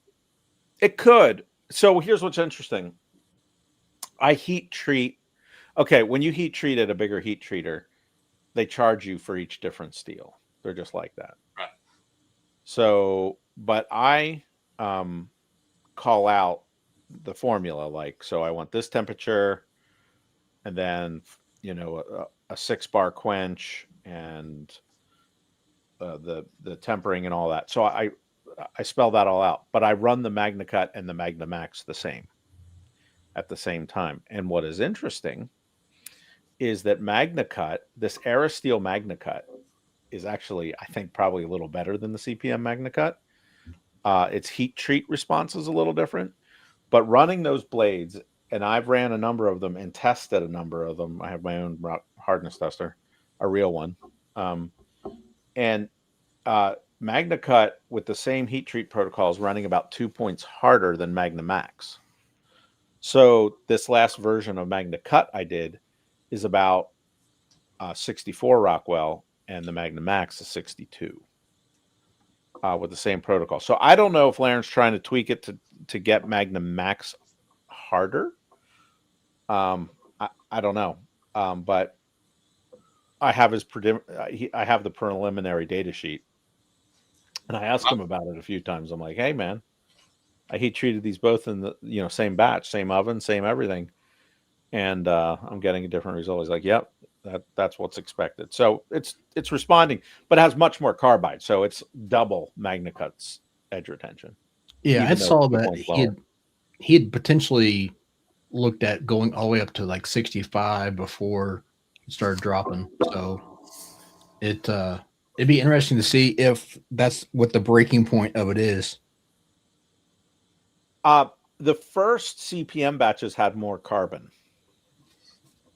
And so I think he treated a little higher.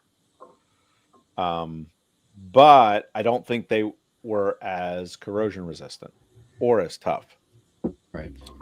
Is that Gary because of the way they were treated, or is that because the formulas of the powder metallurgy were a little bit different? The formula is a little different. Gotcha. Okay. They were dialing in the formula. Hopefully the protocol doesn't climb too high, because I have kind of a beginner's kiln, I guess you could say. And about 2050 is my max for maintaining, a constant temperature.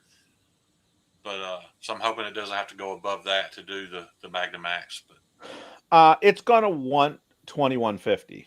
Is it? I think there is a protocol for 2050. You're just not going to get quite as much hardness. Gotcha. Yeah. I may just not do it then. Or send it out. Well, you get some super hard MagnaCut, buddy. Yeah. I run the MagnaCut at 2150 too. So I run the MagnaCut at 2050. You can. Yeah. Well, if the MagnaMax comes out as good at 2050 as the MagnaCut does, then I won't worry about it. But you should test it, Shane, if you get a chance to get some and just see. That's been the issue, and that's why I don't know if you realize how many, especially us small makers, how jealous we are of you, because it seems like you always get things first. Well, he has relationships. Right, I understand. Yeah, I don't mean in a hateful kind of way. I'm just. Well, I know. I'm just kind of breaking it out. Oh, trust me, I have to bug them in order to get it. Right. Like, I was introduced to you by Pete from Cedric and Ada. Oh yeah. I love how people almost tell you when it comes to any steel, if you want the finest version of it possible, then you get it from Creeley. He's great. Anytime there's a new steel, that's the first thing that crosses his mind is, well, I can't wait to have Creeley's version of it. So I'm going to be sending him Aerosteel MagnaCut as well as some Aerosteel MagnaMax to see, because he's got the CPM version, so that'll be, I think, a very interesting comparison. Right. To see if there is a significant difference. Right. Well, his cut tests, and a lot of the cut tests I've seen on MagnaCut, were outperforming S90V, but the majority of that was Brian Kim's heat treat, and they were 65.5. but Brian's very open about that. He'll tell you he doesn't put an ounce of concern into toughness. He just doesn't care. He's all about chasing the edge retention. So I'm wondering if the Magnamax with a custom heat treat, it sounded like it may outperform some of the Rex 121 or Maximet stuff like that with a production heat treat. No. You don't think so? No, you're not. Yeah, no. Because technically my heat treat is a production heat treat, honestly. Well, but I'm talking about like, you say that, but then when, Case was one of the first people to release a knife in MagnaCut, and it was 58. And, it was garbage. So, that's the kind of stuff I'm talking about. And people get an impression about a steel because of an experience with it. And just like you were talking about, M390 is, especially within the knife community, is avoided at this point because, your Chinese versions of it and your Chinese heat treats of it, it doesn't perform. So people have given up on it. I would still like to make knives in M390 or M398 just so that I can say I did. But nobody wants them now because China has flooded the market with horrible M390. Yeah, well, the thing with China is sometimes it's not even M390. Exactly. We've been on this for a long time, Gary. Yeah. Yeah. Like, so maybe it is, maybe it isn't. Yeah. One of the things I want to make a folder, and what I was thinking about was having the Chinese make the knife and then reblade it with an American blade. And it was interesting. I got a lot of mixed responses to that. People like, oh, it's not, I got more pushback than I might have thought. Now, this was a from group China or from customers? From customers. Oh, okay. Well, the funny thing was the Chinese didn't like that idea very much. I bet. They were like a little because it would expose them, right? Well, they're like, well, why don't you want our blade? And like, I don't trust a lot of that, and so I just think by blading it here, by putting a blade in here, I mean, I'd probably get the knife with a blade like 8CR or something like that, right? And then just pull it out and put a new blade in, and then eventually have an American machine shop and re-engineer the knife and have it all done. That's brilliant. I mean, I think the great thing is, Gary, is if you do like a bar lock, like Brian Kim's doing with his bitch-made reblades. There's no lock bar geometry. That's what I was going to do. I was going to do an access style lock because it's very I will tell you this though, the knife snobbery that's within this community, people are very already small. The numbers already don't measure up. The death of the bar lock. They're like, we don't want to see any more bar locks, but that's not the real people. Those aren't the people that are buying the majority of your knives. Right. I like that. I like the T-bar lock just fine. I actually like Microtech's Ram lock even better. Yeah. I like it. Mine's been weird. Spring, right? It's really tactile. So what it does is the spring, rather than being an Omega spring, rather than being like an Omega spring in here like this, there's a rod this way, and then it's like a pen spring type of spring. It goes around the rod. Yeah, so it's I've a got little a different. disassembly, Shane, if you want to check it out, how it's done. Yeah. Because it's the weird thing about mine is it developed lock stick. The lock stick went away, and then it developed it again. And I don't know if it has something to do with temperature and humidity, which it probably does. It's big for me, but I love the lock. I think the mechanism is fantastic. I think this knife in particular, and this two-tone is just awesome. Oh, that's beautiful. And the MSI? Yeah, it's an MSI. I think this is one of the best bang for buck knives on the market. Without a doubt. How do you feel about the heat treat, though, Gary? I haven't beat on this knife too much. I'm sure it's fine.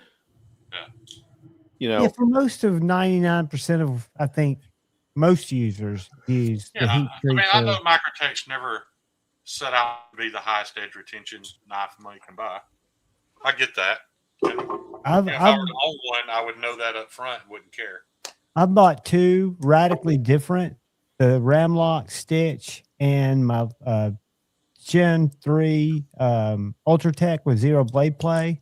And out of the box, they're by far the sharpest knives in my collection. And my collection is extensive. They've been the sharpest. Give me a minute. I'll go down and Rockwell test it. I'll tell you what it is. You don't have to, but that's awesome. That's making it happen right there. John, don't you ever argue with me again. You hear me? Ever. I'm not. I won right then. That's it. You got what you wanted. I'm just saying. I always play devil's advocate, Shane. I've got to look at both sides of the coin. That's Johnny, part of it. Honestly has taken me a long time to understand that and respect it, because if you're not asking the questions or even posing an opposing opinion, it helps you definitively right. explain the logic behind why I'm flawed. It's what drives me to prove you wrong. So right. John, we need to get you some heavy duty splinters. I'm riding that fence so much. Boink, boink, boinker. What's up, pimp? What's up, G-Ball? Coming over from Rumble. What's up, brother? Good to see you.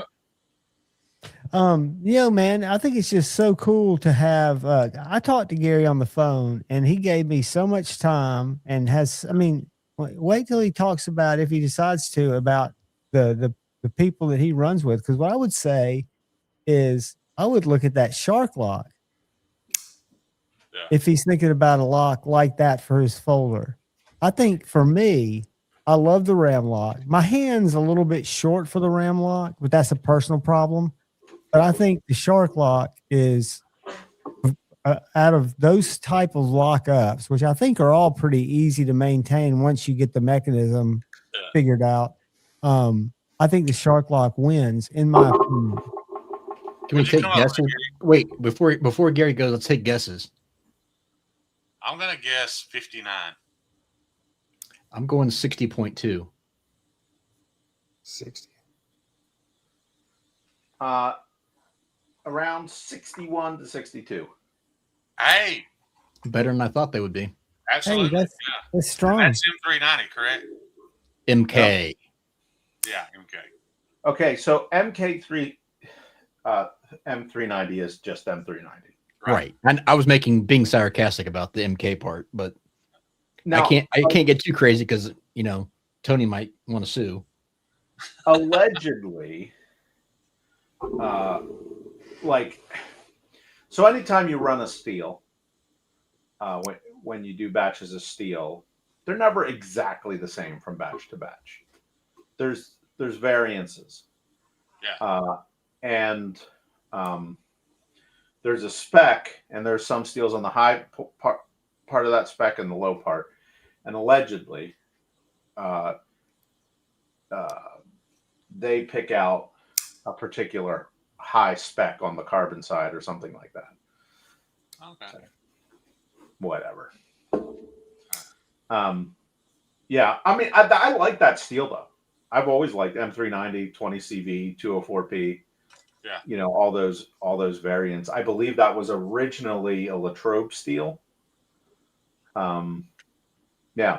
So, but I like that steel a lot. That's good. That's good edge retention. Like that's probably 25% better than MagnaCut at that same hardness. So, it's good. Yeah, you're giving up some toughness. You can't convince anybody of that anymore, though, because they've had such poor edge retention out of their M390 knives. But those are the same people that you can't convince that it's not real M390. So it's a lose-lose conversation that I've been trying to have for years. As much as I hate to admit it, there's a certain amount of hype that goes into the knife world and which steel you use. Yeah. And so I'm always interested in how these different steels perform.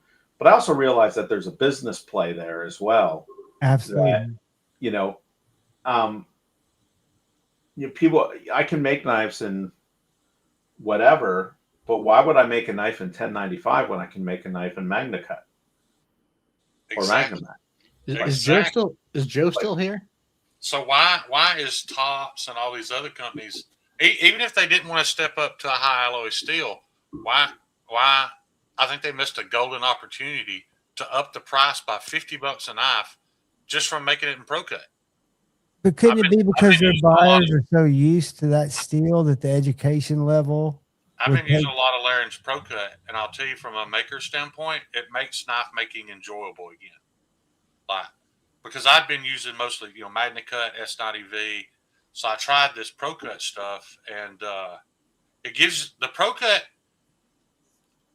removes so much time and labor that it gives you a more opportunity to slow down and concentrate on refinement and things like that. So it's been good for me. I'm not saying it's for everybody, but I mean, I ran a sheet of Pro Cut. I made some bushcrafts out of it. Yeah. Pro Cut is a very nice carbon steel. Yeah. I would be just as happy with 52-100. I think it would probably have similar edge retention. But keep in mind the difference in edge retention between Pro Cut, 52-100, 1095, 8670, 5160, like all these different steels. It's all like, the best edge retention of all those steels is like being the thinnest kid at fat camp. Right. And somebody like me who cuts open cat food. What did you run your Pro Cut at, Gary? I don't remember. 62, 63, something like that. I ran mine at 65, and I've seen it as high as 67. And at 67, it outperformed most, Spyderco S30V in a cardboard cut test. Now, I know those aren't scientific, but I saw it cut 370 feet of cardboard at 67 HRC. If you get that HRC high enough and the geometry's right, I mean, geometry plays a big part of that. Oh, yeah. Amen. And then geometry also plays, when you have a higher toughness steel, and that was part of the theory with MagnaCut, with a higher toughness, I mean, you're approaching like 3V toughness in a stainless. Well, then you can run, rather than a 30-degree inclusive angle, you could run a 24-degree inclusive angle and, get some edge retention that way out of geometry as well. I don't know that a lot of people did that. Like Spyderco runs their knives and they run the edges they run on them, whether it's S30V or MagnaCut or S90V. Are they all the same, Gary? Are they all about 34 inclusive? Okay, I didn't know. If is that right, Gary? About 34 inclusive? I think that's what they run. That's about what I run. Yeah. So that's what I was going to ask Gary was, so one thing that people don't, I think, often take into consideration for even a pocket knife versus a fixed blade is that the edge stability and some of the toughness can change how you grind the knife as well and get better performance out of it. Yeah. Now I remember what knife I had S110V in. It was a Mannix, an old Mannix. I was going to guess that. And it was a Tom Crine regrind. Gotcha. And so it was really thin behind the edge. So it was, yeah. But I sharpen on a machine that's sort of like a Tormek, but it's a commercial version. Yeah. And then I use my diamond emulsions on a leather wheel. So basically like an 800 grit, I apex it, get a burr. Maybe I'll flip the burr once or twice just to make sure, and then knock the burr off with, it's a relatively slow moving wheel. And then with the diamond compound on that leather wheel that's also jigged up. So it's not I'm not convexing it in that process. So, usually it takes me 90 seconds to do that. And that'll probably get me a best score of around 100.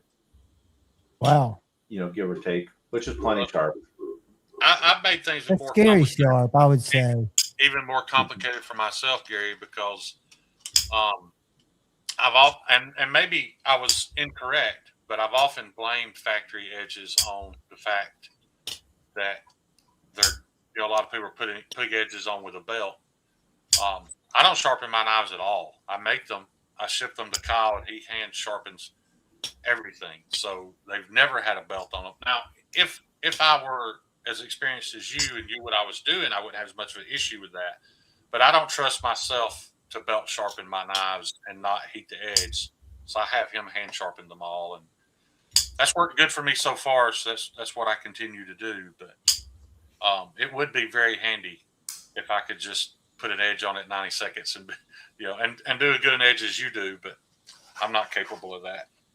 Well, like anything else, like I said, I was doing it since I was 12. Right. But the other thing of it is, I'll have a stack of 30 knives. Yeah.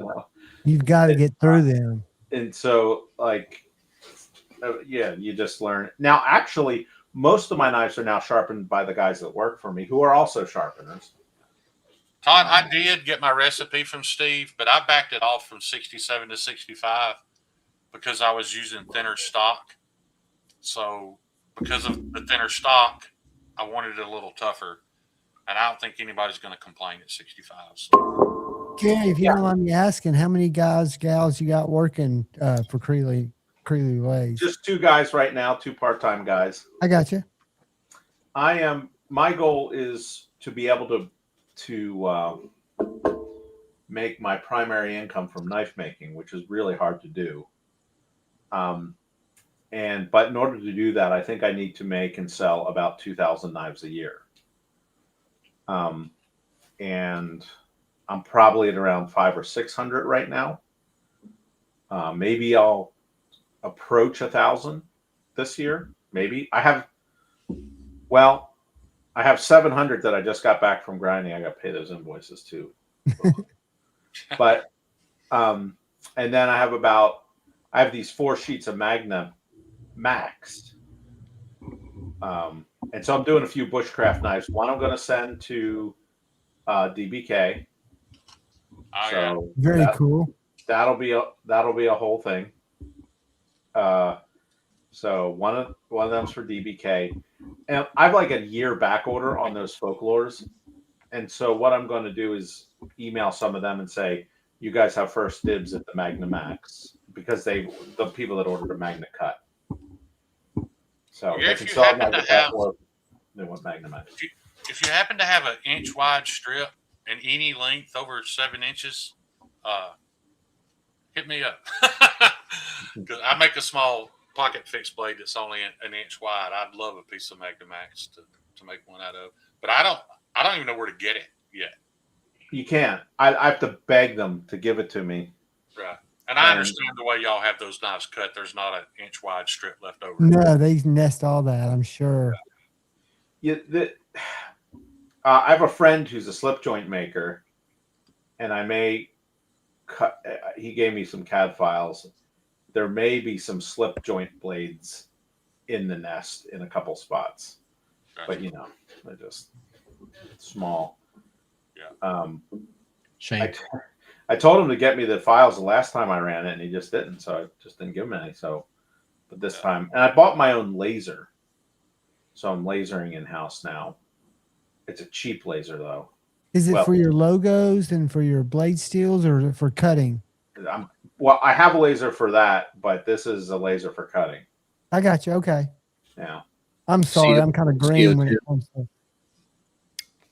Gary, I'm assuming it's like CO2. No, it's fiber. Okay. It's a fiber laser. It's 1,200 watts. Nice. The learning curve is significant to get it to cut nicely the way I want it. But I pay like $5 a blade to have them cut. This thing was like 20 grand, and so I've already cut out about 700 blades in it. I'm going to cut about 300 more.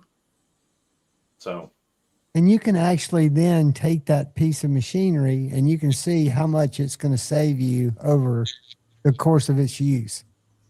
Yeah. And it's not even just the straight savings. It's the fact that it's in-house and I don't have to send it out, and I don't have to wait. So take, for instance, ProCut. I could have had a dozen ProCut knives at Blade Show, but I couldn't because the laser just didn't get them done. Laser shop. Yeah, right. You weren't a priority to them, where if it was in your shop, you know you would have gotten them done because you're leaving the day after tomorrow. And by God, they're going to be with you. Yeah. I could definitely easily cut them. The fiber laser likes to cut stainless better. So, I got these. I tried to cut out these 270 thousandths folklore beasts, which is over a 1/4 inch, and it looked like a plasma cut. It just isn't powerful enough for that. So, and it requires oxygen. So, so I'm cutting. It's a fiber laser and nitrogen gas, and and it can cut a Mako out in like 11 seconds. Wow. That's time savings, right? And you're getting the consistency and you're controlling the process because it's in front of you. Yeah. Oh, it's huge. It's a huge. I would bet the logistics is probably the most stress relieving part, though, isn't it? Just removing. Now, granted, I have a laser shop 2 miles down the road, so and that, but still, take it there, and you're on their schedule, and I'm not, one of their big clients, so I looked at having Niagara laser cut some for me, and the price wasn't an issue, but at my size, for what little blanks I need cut out, he was just up front. He's like, man, you're going to keep getting bumped. He's like, if an order for 20 more knives than what you want comes in, we're going to do those first. He said, it may take a year before we get to your knives. And I'm glad he was honest about it. So I didn't, think I was going to have him back in 90 days and then it'd be a year. So that's what stopped me from going with the laser cut. The key hey is, guys, I'm going to have to shut out. Gary's nice to meet you, buddy. Hey, good to meet you. Ryan, take care, buddy. See you, Ryan. I'll send you a link to his knives. Yeah, man. Thank you. Y'all have a good one. Gary, that's a knife enthusiast who just left there. He was a treat to walk through Blade Show with. We went to his first Blade Show with him, and he did it right. Wouldn't you say, Shane? Oh, yeah. Well, I don't know. He didn't leave himself much. Well, at least I thought he didn't leave himself much to aim for in the future, but there's so many makers now. There's so many makers now that that's not the case. But, yeah, he bought all the stuff people want. I'm sure he's going to be very interested in what you do. Yeah. I'm sending the link right now, but y'all keep talking. I'm sorry. I didn't mean to cut you off. Shane, did you want me to show this thug or not? Yeah, I mean, you can show him, but that's the knife I was talking about, Gary. It's just an inch I'm going to make you big. And I have a customer right now that I know for a fact would buy one in Magnamax if I had it. But I'll wait my turn, I guess. Hopefully one day it's coming. So this big batch that's coming over is going to be the release. It's beautiful. Batch. Nice. So you think I'll be able to get it from Alpha or Pops or somebody like that within the next few months then? Your best bet would be get it straight from Niagara. Okay. Yeah. When they release Niagara has the worst UI website I've ever experienced. They've changed it a little bit. It's not as bad. Okay. I'm just going to call. I asked at Blade Shows, can I just call and pay over the phone? They're like, sure. Because I can't now it's expensive. Like those sheets, and it's cheaper in the sheet form than the bar form. Yeah. But that one sheet, 2 feet by 3 feet, was $1,800. Yeah. And I got 4 of them. Yeah, I think the most expensive I bought a sheet of a stick of crewware. It was 3 feet long and 18, or no, it was 3/16 thick, 2 inches wide, and I get like 180. So I don't know what a 3 foot stick's going to cost me, but I got a couple of customers that I'm pretty sure will probably finance the stick. I'm just curious how much more it's going to be than MagnaCut. Well, my first sheet of MagnaCut was $800. Now they're like $1,500. Right. Just doing some math here. Let's see. You said 1 inch bar? Yeah.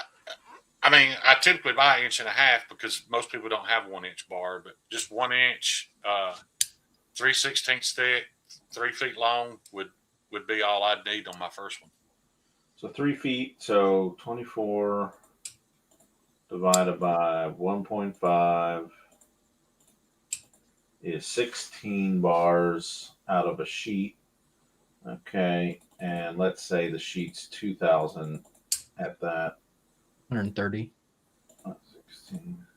Yeah, if it's under Yeah. 200 Yeah, bucks. an inch and a half bar. Now that's for 125. Yeah. Yeah. Yeah, I'd pay that.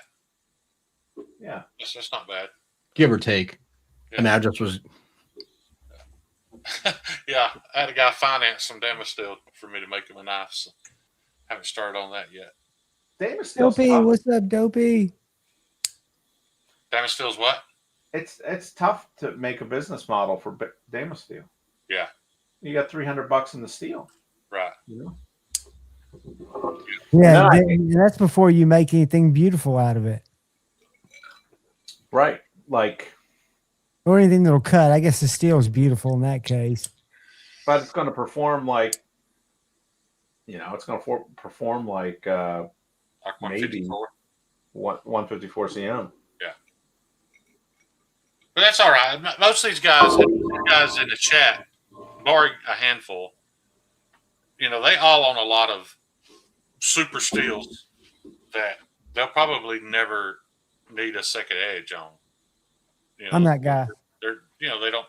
They just want it because they think it's cool. And I love that because I own a lot of super steels that I'm never going to use, for what they were designed for. Perfect example. I think it's good for the knife industry, and it's good for people like you, Gary, that there are people that want a knife in a certain steel, but they really have no need for it.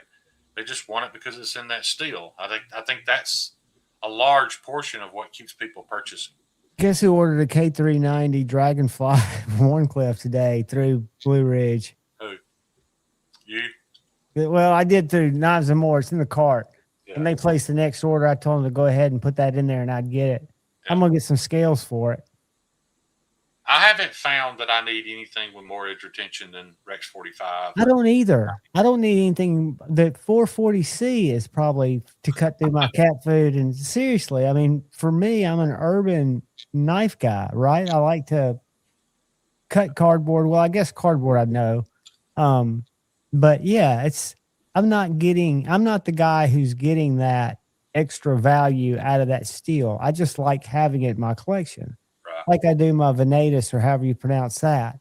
I rarely use it. Don't know much about it. I just know it's different than some of my other steels in my collection. So, Gary, do you know Pete?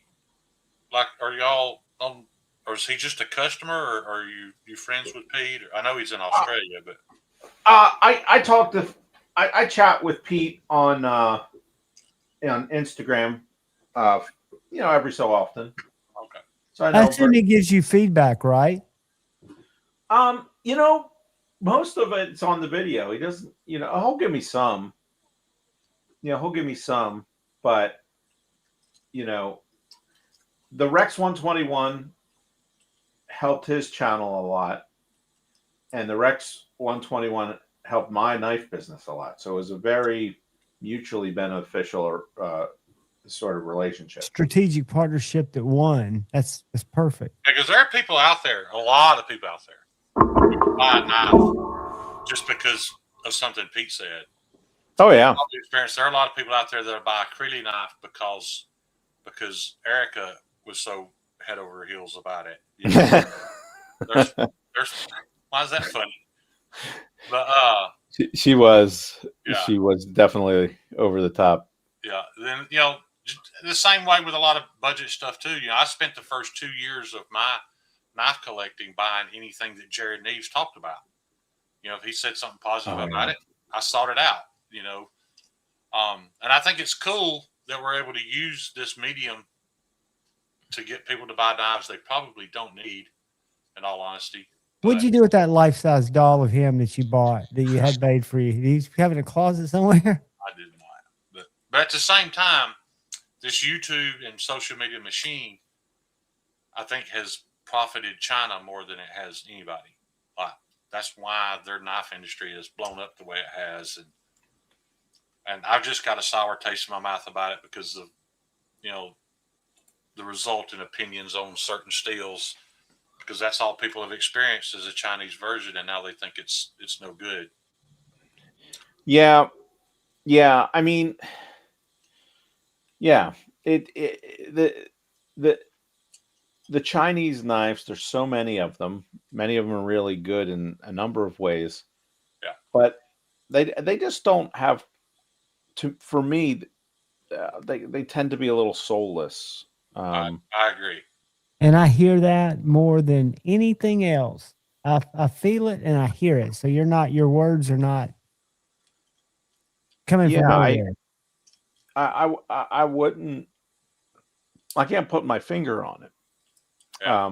But there's just something that doesn't excite me about the Chinese, even the really high end ones. Yeah. Yeah. So but you put a US blade in there. Now I guess Worksharp's kind of sort of doing something like that with their knife, but the thing is they're not clear about what's what. Right. Like the I'd be clear. transparency's not there for the buyer. Yeah, And like it's ugly as hell. I That's bought subjective. one of those at Blade Show last year. I was able to get in and get one. I really liked it, but that magnesium with the button lock, the button's pretty sticky. Yeah. And I don't carry it much. I don't actually. It also kind of it locks closed, even when it's in manual mode. The thing that So kind of bothered me about it was more not so much about the knife itself, but the way that it was released and presented. As far as like, here's a bunch of people that are going to promote it, and we're not going to say they're promoting it. We're just going to say they're showing it off. It's like, come on, man! Like, these people aren't flying out to Workshop just to show off your knife. Right. It was a big splash. I don't know how they're doing now. It's a very fair price for what it was, too. Yeah. Yeah, I agree with that. It was $140 or something, $150. Yep. Yeah. I mean, for a 3V, kind of semi-made in America kind of deal. That wasn't terrible. That wasn't terrible. I didn't love the knife. Like certain knife models I really like. For instance, I really like Dragonflies. I've had those on my key rings for years. I have a ZDP. I have a stainless clad ZDP Dragonfly that I've had a really long time. And then I have a Rex 45, I think, or 76, one of those. That was Dragonfly. the first knife I bought when I started collecting again. After my college days was my Rex or my ZDP Dragonfly 2 that I just put titanium scales on.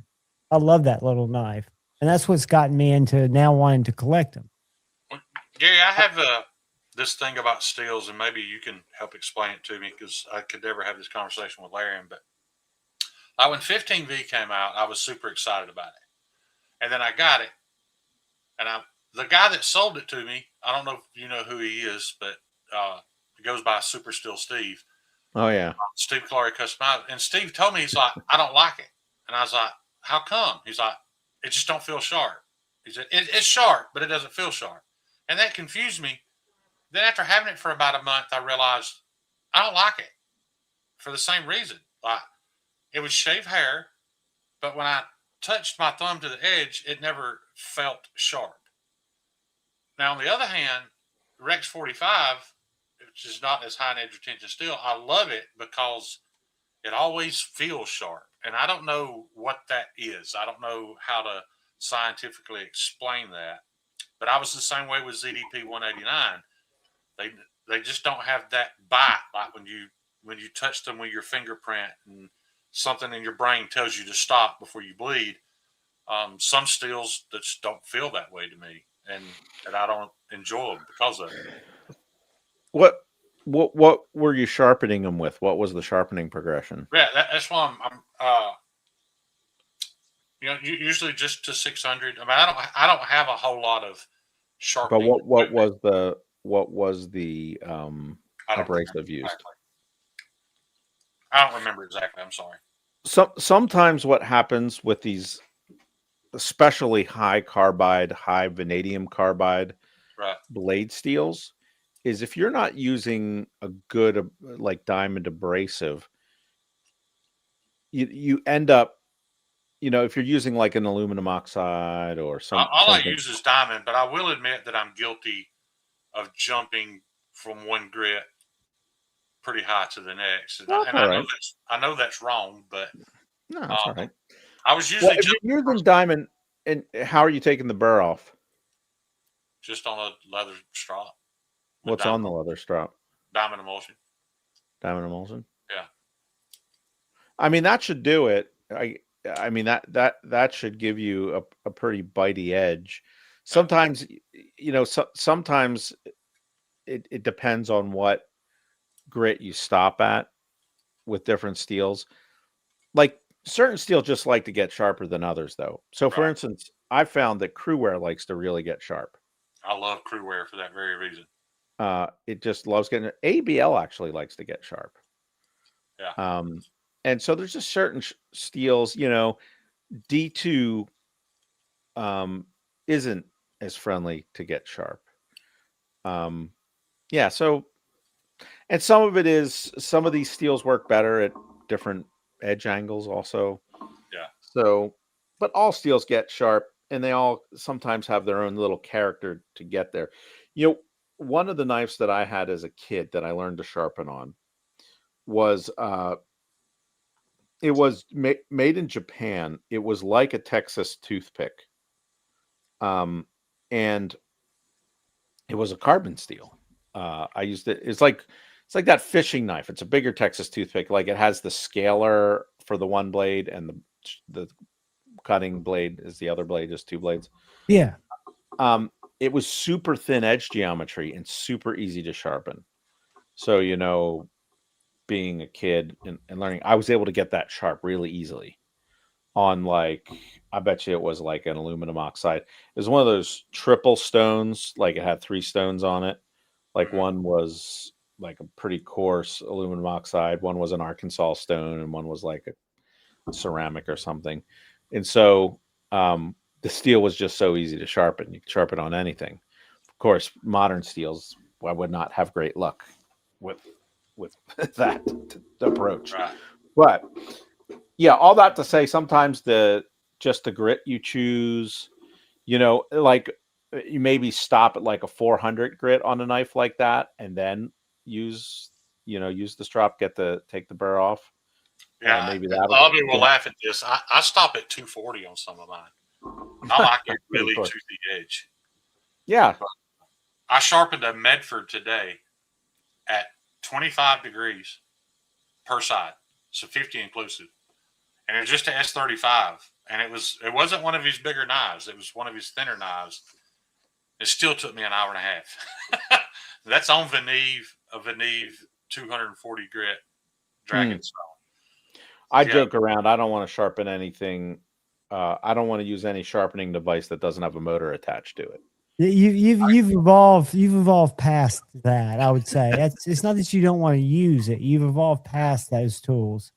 Although, I went to we had a family friend in Arkansas, and we went to her house, and she had a bunch of pretty crappy cooking knives, but we were there for a little while, and I was going to end up doing some cooking. So I just had one of those Work Sharp field sharpener. I forget what it's called. Yeah. It's like a $40 yellow thing, and it's got, I've got one too. On one side, diamond on another. It has little angle things at the end, and it has a leather little part. And I had my emulsions also. And with that little thing, I was able to sharpen like 10 or 12 of her knives pretty quickly with the diamond and bring them up to really high sharpness. Just, without the motor, without the normal stuff that I like to use.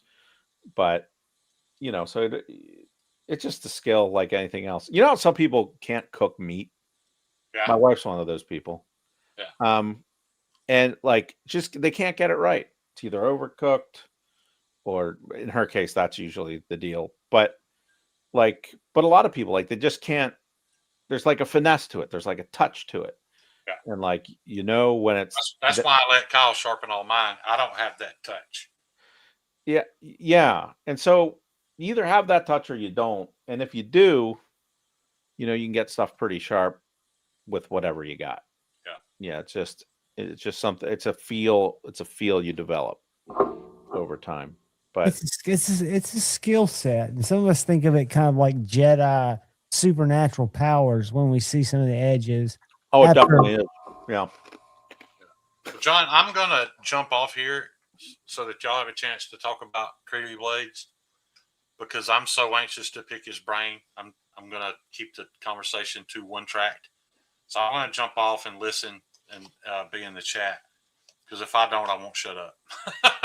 Dude, you're welcome anytime, brother. Yeah, it was very interesting and yeah, good to meet you. Good to meet you. And I may reach out on Instagram or something sometime if I have some questions, but I appreciate it. So, all right. See y'all guys. I'll be in the chat. See you, buddy. So talking about Creely, you got the shop out there, and you pretty much announce your drops on IG, or do you just have them kind of scheduled out where they're like calendar? You know when you're going to drop knives days of the week. How do you bring those to the public? So I haven't done a lot of drops per se. Okay. Like in that way, basically, like I have the Magnamax minnows in stock now. Okay. And so I didn't actually announce it. I took a picture of one and threw it on Instagram, but I didn't actually say these are on my store. You can buy them now. And you just let people use this because I mean your website's laid out. Your UXI, your user interface is very friendly. Unfortunately, my internet connection is just slow. So when I go here, this Magnamax with Kydex sheath, I can just buy one on the site. Yeah, it takes me a week or two to deliver them, but yeah. But I mean, understandable. So you might put a teaser on Instagram. But everything, it looks like you've got your merch. It looks like you've got almost everything here on the store. Yeah. Different. What is this? Oh, so that's right. You were telling me about your emulsions. Is Kyle gone? Is Kyle still gone? Kyle is without heat because of the ice storm up in Ohio. So he might have had to. I'm back, but I am getting ready to take off because my room is freezing in here. I haven't been able to. But you make emulsions now, right, Gary? Yes, I do. I did not like what was on the market. I used it all the time. I used Gunny. I'm friends with Scott Gunn, and I used Gunny Juice. I liked it, and but the way it was carried was problematic. So it was either a pump and it was thin and it would fall off the strop, or it was a spray and it would overspray, and it's expensive, right? And so I developed my own that actually is in a leather conditioning lotion. And it's about the consistency of shampoo. And it looks like you just got a little dropper tip on the end of it. Yep, it's just a drop tip. It's so easy to use. I think it's really a great product. And, I made it for myself, and now I'm selling it. Sharpening Supplies has it. Of course, you can buy it. You can buy it on my website, but you got to buy all three. But if you just want one grit or another grit, you can get that on Sharpening Supplies. I got you. But so just basically keep an eye on the site. And that's where you can find stuff that's in stock, or you've got links to all your socials here. I also have links to dealers. Because ultimately for me to get to that 2,000 blades a year mark, well, there are guys that get there and beyond, well, like Montana, for instance, on just selling off their own websites. But I think for the long run, it's going to be a combination of selling off my site and also Partnering with good dealers. dealers. Yeah. And you did say when we talked that brick and mortars are also part of your long-term plan. You're not opposed Yeah. to brick and mortars. And yeah, and a lot of these, so like DLT and Knife Center, obviously they're whatever. I got to take Fred off there because he went out of business. But Freight and Lock, that's an interesting dealer up in Syracuse, New York. Darts, knives, and security products. I've got to go there. It's an interesting store. Sharpening supplies, of course, Edgeworks, and yeah. And so I don't want too many And you dealers. got PVK and Razor Sharp AZ. Yeah, PVK and Razor Sharp. PVK has a bunch of my blades, and they haven't sold off the site. They're minnows, but they're G10 scales, and that runs the price up like $30. Gotcha, because you're doing 3D printed on a lot of these, right? Yes. Which I don't see any, as a user, I don't see any downside to that. But you say there's a toughness that you get with G10. G10's a little stronger, but the printed stuff is stronger than wood. And I think it's a good feel, and it allows me to make the knife $30 cheaper. And it's, I'm interested in having knives that are affordable. Correct. Like, and some people will be like, could have fooled me. No, I have a yeah. minnow, like a Magnamax minnow, which is this. This is a Magnamax minnow. Is $200, but for Magnamax, from a company like mine, it's sort of a small boutique, small batch production. Our hands are on that knife a fair amount before it goes out. So yeah, I think, and that's not anything to apologize for. This little knife that is just a flat ground 20 CV was $245. It's 5 inches. Yeah. This is 5.25. The minnow is 5.25. So a lot of people don't realize a small knife, even though you have a little less materials, you're spending a lot of times more effort and precision grinding it and getting it right. So it's kind of you don't get a lot of savings because it's a smaller tool. The design gets a little more critical too. The small knife. And the reason why I did so many Magnamax in the small knife is because I only got one sheet of the steel, so I want to make as many knives as I can. Because it gets so many to be tested and get so many out in the market. I think that's great. The Mako. I don't know if I have a Mako here. I have a lot of minnows around me. I have a Mako. Yeah, here's a Mako. I'm gonna make you big for 1 second. So there's a minnow versus a Mako. Gotcha. And that, I don't know if it's going to focus for us. Yeah. Come on. It shows the size. Is that about 7 inch in the Mako? There it is. Yeah, about 7 inches is the Mako. 5 inches. The Mako is a drop point. The minnow is a clip point. It's a little different.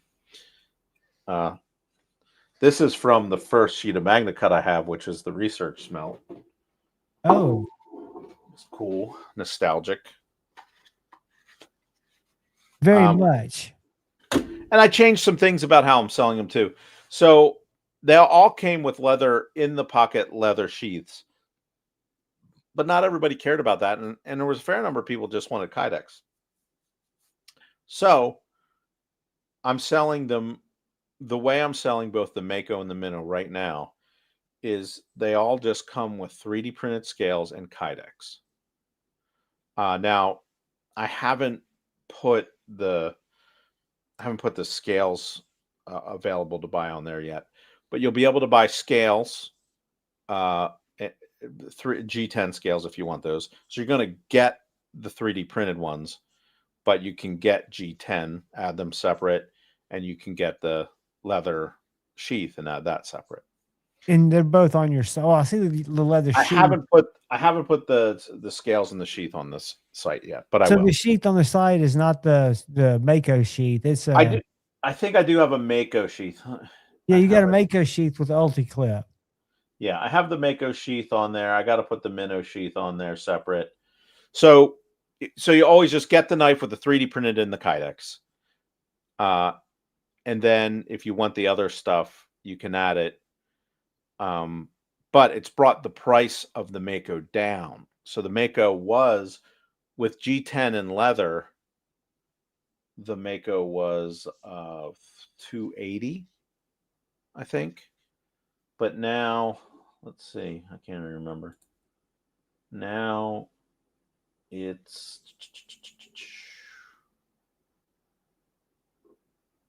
is that G10? Oh, I haven't changed the Mako to the non G10 yet. But when I do, it's going to be like 210. So you're able just to pass that along to the customer. And like you say, a lot of times that Kydex sheath, a lot of us guys are going to have somebody like 1931 Leatherworks or Joe Lancelot Leather make a sheath, right? It's part of the customized process. So having it in Kydex makes sense a lot of times to the buyer too. Nothing against the sheaths that you're offering, but they just have a guide that they might want a sheath made from. Yeah. Yeah. So I think having that as an option is another smart business move. Yeah. I see somebody in the comments says the NAF's Little Lulu is similar in looks and size to the Creeley blades. Yes, it is. There was a whole video on that. Yeah, that knife is very similar. Too scarily similar. I'm not familiar with. Let me pull it up. I got the Safe Lock store. I got to keep that up because I've got to browse that later. Hold on. NAF has always been. I like Ben, but I've never. It's just they've never attracted me that much. Let's see. Ooh, that's kind of Chinese knives. They're OEM Chinese knives. Now the Little Lulu is a US knife. See, I wouldn't think it looks. To me, it looks thinner, and I can see. Oh, it's very similar. I did a picture with the two of them together. Have you reached out? Is there any reason? Have you mentioned that to Ben? Oh yeah, we had a conversation. We shot a video about it. You can look it up. Oh, okay, I'll look it up. Is it on your channel? It's on his. Okay, I'm subscribed to yours. I'll find it. Yeah, but so he's 194 with Magna Cut. That's right. That's right about. I have 3D printed scales. I think the Magna Cut version with the Kydex and the 3D printed scales is go back. I don't know my own prices. Because you work with them every day. Well, what I'm trying to, and I also have a lot of variants. That's why I'm trying to kind of make them a little more uniform. I'm laughing because I must have found an old page. This must be his personal page. The video is, did I copy this knife? Savivi Cindy. So is it under NAF? Yeah, if you put Lulu Minnow. Okay. Let me just do that. I'm sorry. Go ahead. I didn't mean to interrupt you. I'm bad. Yeah, so I'm 180 for a Minnow. And he's 194 and he's sold out. I'm not. My handle's a little more chunky than his. His is thicker. My Kydex sheath is a lot more compact than that Kydex. Was it just a minds thinking alike at the same time, or was it? Do you think he was impressed? I mean, I don't think he intentionally copied it. Okay, yeah, I didn't know. I mean, sometimes people can think similar thoughts, but I didn't know. But this is so close that it's really striking. Yeah, I watched the video. I'm Watch looking. the video. The long and short of it is this, though. Whether I take him at his word when he says he didn't copy it. But the fact of the matter is, it only made my knife more popular. Right, right. I mean, it didn't hurt. It didn't hurt me. So, yeah. no, it's just one of those things. I mean, I know it's happened to my buddy Edgy Blade Works. Him and Ben Belkin have these friendly fire type things from Jack Wolf knives. They've kind of, I guess you would say, Edgy's trolled Ben for years about making knives in China. Some of it's comical, some of it becomes a little combative, but they've had some knife design similarities that were, you wonder if they were created in a vacuum, right? It's just hard to say. Yeah. Yeah. Yeah, I'm just not worried about, I'm just not worried about it. Well, because you've got a strong plan without having to think about that periphery stuff that's not gonna, you're not gonna gain anything by worrying about it, and it just takes away from your focus. Yeah. If you Yeah, let it. I wasn't bothered at all, other than to say, actually, it was a lot of my customers that came to me and were like, hey, you're copying the little Lulu. I'm like, no, this has existed for 2 years, so I'm not copying anybody with that. No, then, yeah. but a lot of it, and Thanks, Thomas. yeah, it was fine. It was no big deal, and it's a win-win. It's a win-win. Yeah, I don't mind that at all. Well, it's been such a pleasant surprise, and it is to. I want to be respectful of your time. You're welcome to hang as long as you like, but I've reached out to Gary today to talk about Friday Night Flicks, and he was like, "Well, I'm available tonight." I was like, "Buddy, I would love for you to jump on. You're free to." And the fact that you've come on and shared so much, I just want to be respectful of your time and let you know anytime you need to bounce, you just let us know, or more importantly, anything you want the audience to know about Creeley knives. And I think the value proposition and why I would want to buy a knife from you is very apparent. But is there anything that we might have left out that people need to know? Well, it's I have a real particular design philosophy as it relates to making knives. I want to make them attainable and affordable. I want top available steel, good heat treat, good geometry. I want it to be a cutting tool. And I see a lot of knives, like the design philosophy. Here's a blank for a minnow. The design philosophy that if I don't need a line there, if I don't need a curve, one of my pet peeves, and this might get some people excited, but if I don't, like, jimping is like one of my pet peeves. Like, very few knives need jimping. It's just, it adds stress risers, and it's just, so, like, my designs are as straightforward as possible in terms of design, ergonomics, and no extra lines. Like, I'm not going to put a swedge on it or a false edge if I don't need it for it to do something, and those kinds of things. So not a lot of embellishment in that regard. So I want the most effective cutting tool. And so for, like, the minnow, at this size, this is about as much knife as you can do in this form factor, in this size. So that's sort of my design philosophy, and chasing the material science. Right. Magnamax, and it doesn't always have to be like the highest edge retention extreme steel. It can be, it can be, basic steels. Like, I have some ABL, and that beast I did is an 8670, which is a really simple carbon steel. So What made that passion project for you?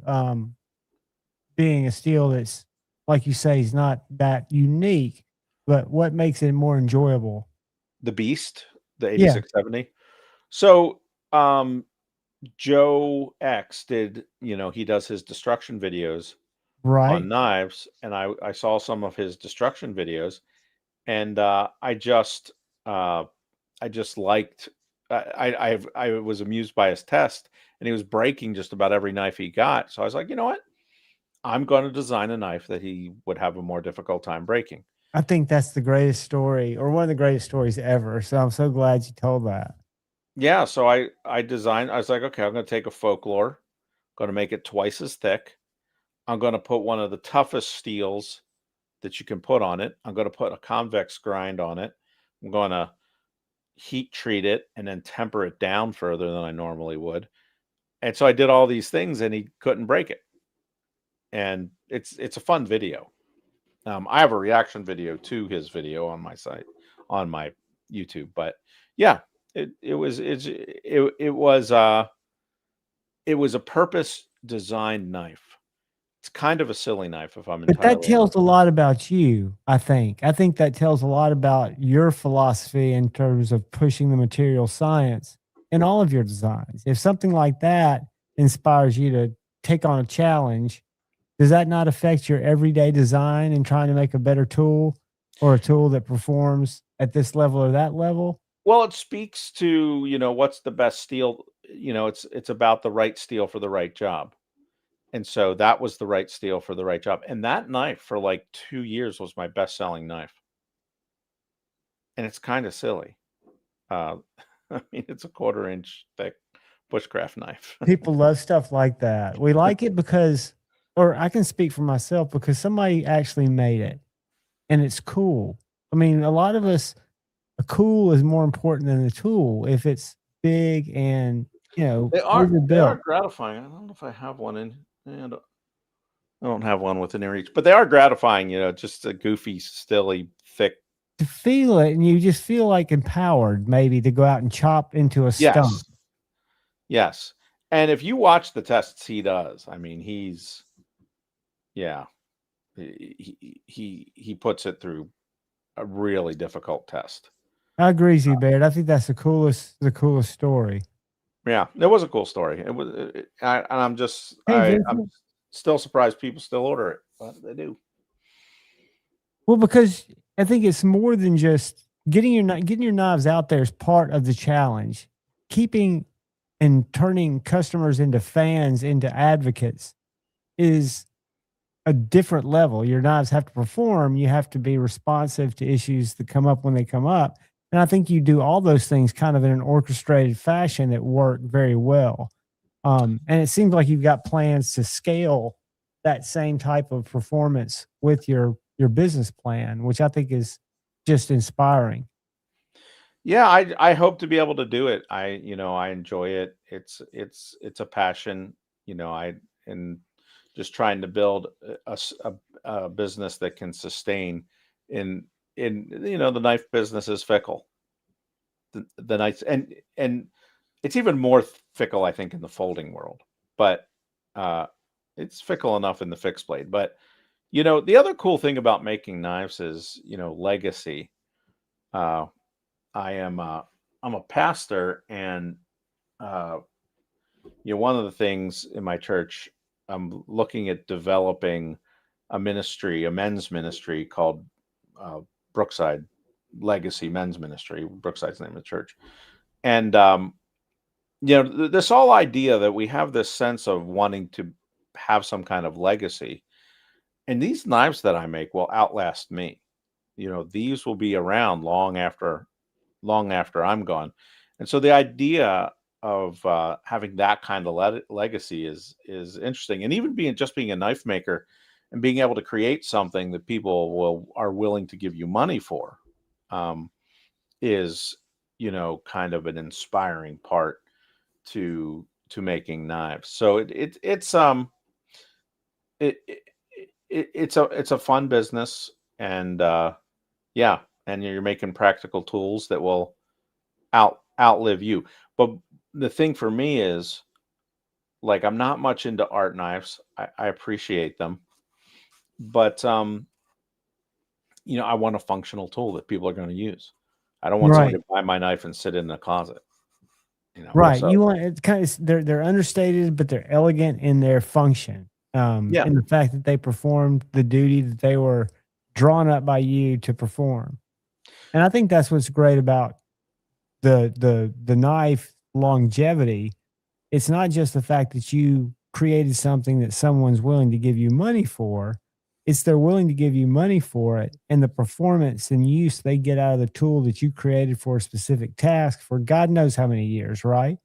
Depending on how long they keep it and use it and maintain it. I just yeah. think it's I'm glad you're doing what you're doing, and I hope you continue to have fantastic success. You definitely deserve it. Well, I hope so too. And just keeping up with the orders. The hand ground ones are about a year back. Now, the way it works is people order it. It's just a $35 down payment. And then once I get to it, I invoice when it's done, I invoice for it. So Balance, right. it's not like a pre-sale, so to speak, that I'm holding people's money for all that time. But the thing with my knives is when non-knife people can grab it and use it and be like, wait, this is different than the $20 Walmart knife that I'm using, whether it's in the kitchen or whether it's a fixed blade. It's like, wait a minute, I used to have to sharpen this knife 2 or 3 times when I dressed the deer out, but now that this easily did it without doing that. So like those kinds of things, like these things actually perform better. You're not paying extra money just for hype or just for whatever, that it's actually a functional tool. Absolutely. And that's and for me, a lot of my inspiration in knife making came from collecting Spydercos and all the different steels that they did over the years. And so Thank you, Cody. yeah, so that's like my a lot of my inspiration comes from that. Yeah, of like all these different steels that they're willing to try. And so yeah, they did that mule in Magnamax for $75. Dude, that was a screaming deal. Yeah, I can imagine. Yeah, like I mean, so Spyderco, if you look at their business model, in my mind, Thanks, Richard. they make most of their money on like the Tenacious and the stuff that they're selling in like Walmart and Dick's and all that kind of stuff. And like these, like the Rex 121 and that mule, they're not making much money on that. That's just passion project stuff. Right. So most of the profits coming from those big mainstream. But I was in Cabela's, and Cabela's doesn't sell Spyderco right now. Like, what are you guys doing? I go in and harass them. It's so hard for me. So I go to the knife counter and I hear them talking about knives, and I hear the guy like describing steels and these things. And it's just, I've worked so hard to keep my mouth shut. Wrong. It's to hear you say that is refreshing, and it also shows what we all need to probably share information without being all knowledge sayers. Because I don't know if I told you, but I'm working part-time because I've been out of my corporate job for almost a couple of years, but I do part-time at a knife store, a local knife store here in North Alabama. And the conversations that I hear about, because we also offer a sharpening service amongst other things. We have a laser engraver and do tumbling, whatever. But the people that bring their knives in for constant sharpening, but they're not concerned about the different blade steels that we're getting on knives. Do you know that when I'm showing people, for example, bug outs and the different prices and the different blade steels, and I start to tell them the basic properties of S90V over LMAX, they glaze over. No, I mean, I'm in a town of engineers, rocket scientists and that are also knife enthusiasts, but they just don't seem to have any metallurgical inspiration at all. It's to me, it's fascinating. I would think in the knife store you would hear more people say, "Hey, you don't have anything in LC200 or in, Rex 121." Or people talk about steels at all, know what MagnaCut is. If I asked 100 people what HRC was when they walked through the door, maybe 10 wouldn't be able to tell me. It's just bizarre to me. I find it eye-opening that I think we're in such a niche part of the community that we're exposed to things that the everyday guy that's looking for a tool that's going to feel good in their hand and cut what they need to cut doesn't necessarily think about. Yeah, I think they just don't realize how much performance increase you can get going from, let's say, a buck knife in 420 HC versus a Spyderco in S90V. Well, and what a jump in performance. That, like on a cardboard test, you're talking 5, 6, 8 times as much cutting. Right. And like Buck now is about to release a 110 Slim in MagnaCut. So I think the problem has been people in knife stores or people aren't doing a good job educating the buyer of new things coming into market and why. The value proposition for you, Mr. Owner, is you don't have to sharpen this as much or maintain it as much, whatever the capability or whatever the characteristic is of that steel. I don't think those conversations are being had that often. And it's not about changing what somebody wants. It's just about letting them know that there are options that exist. Yeah, this is why this is $80 more. Correct. Because it's going to perform well. One of the funny things that I've noticed at knife shows is, guys bring $8,000 to a knife show, and that is not uncommon. Like they literally come to Blade Show with $8,000 cash. Average people, they save all year, and they don't spend it all at my table, unfortunately. But and I'll ask these guys, like they're looking at my chef's knives, and I'm like, so what are you using currently? Oh, I got a Wusthof, right? I got, this or that. And I'm like, so you got tens of thousands of dollars in your knife collection and you're using crap in your kitchen. That's super common. Spend some money on some kitchen knives for crying out loud. You're using those more, right? I mean, you use them a lot more. Sure. Yeah, I just made a breaker knife. I had, I don't know if you're familiar with the Benchmade Meat Crafter. Yeah, we carry those. So that's a good enough knife. I just made my version of it, which is a little bigger. I think a lot better ergonomically. And just so happens I happen to do it in 14C 28N. But yeah, I did not make that to market at all because it's a pain in the butt to grind. I made 5 of them, and 1 is for me, 2 is for the other guys that work for me, and the other 2 will sell. So, but yeah. So sometimes we make those kind of knives just because that was a missing knife in my kitchen collection in terms of one I made. And you wanted it to exist, and I think that's if you put that kind of belief in one of your designs, if it's not too much trouble, which in this case it sounds like it might not scale like your others, but you come up with a winning design. Yeah, I think it's a nice design. And if I have it ground, by Larkin or one of those, then that's a different thing. And then maybe it'd be worth it if people really want. I just don't know. People want to spend money in a breaker knife, but like it's for like when I get a brisket and I have to trim it, or I don't know if you've had flat iron steak. Yeah. But like if you get the whole flat iron steak, that requires a fair amount of processing. Like you got to trim the fat, You actually have to kind of fillet it because Cut it at an angle. there's a silver skin in the middle through it that you gotta, or there's a part you gotta cut out of it. So it's a really great steak. They're really great. Yeah, but anyway, needs to be trimmed up. Other pieces of meat that you get that need to be trimmed up. Just nice to have a knife like that I made myself. But yeah, so sometimes I make knives like that are just for me, and that's one of them. That's good enough though. And you made a couple for your buddies too, and the people that help you out, and couple to get rid of.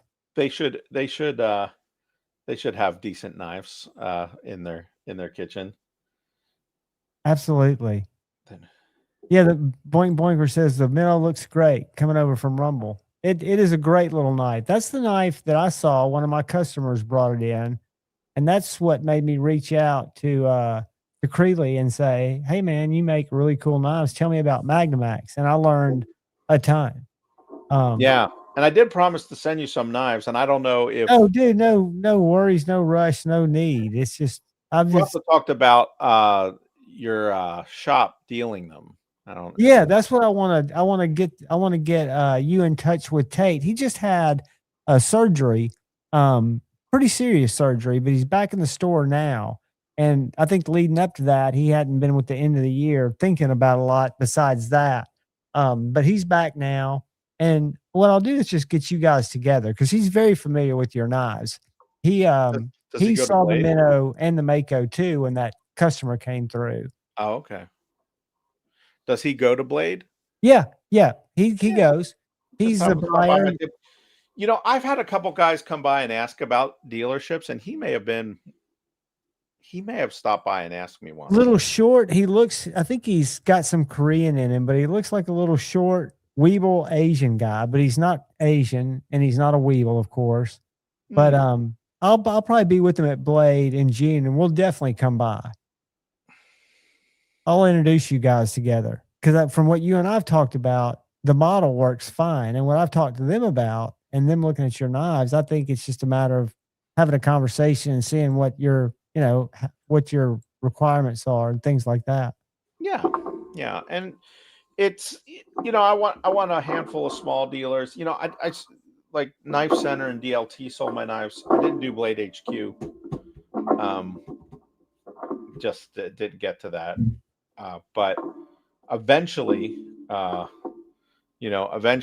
I have enough knives that I can supply these guys, that'll be the goal. 2,000 knives a year is a lot. That's 40 a week. That's a lot of knives. It is, but it's not without the realm of what people are consuming, and your knives are very consumable in terms of being, I think, highly functional and highly desirable. I think just from the comments I've seen, and that people will tell you I'm the worst at reading comments during a live because I have a hard enough time focusing, but everybody's very impressed by what they've seen on the site, and hopefully it'll lead to a little bit of a bump. Somebody bought one while we were on here, so they might have seen it. Cool.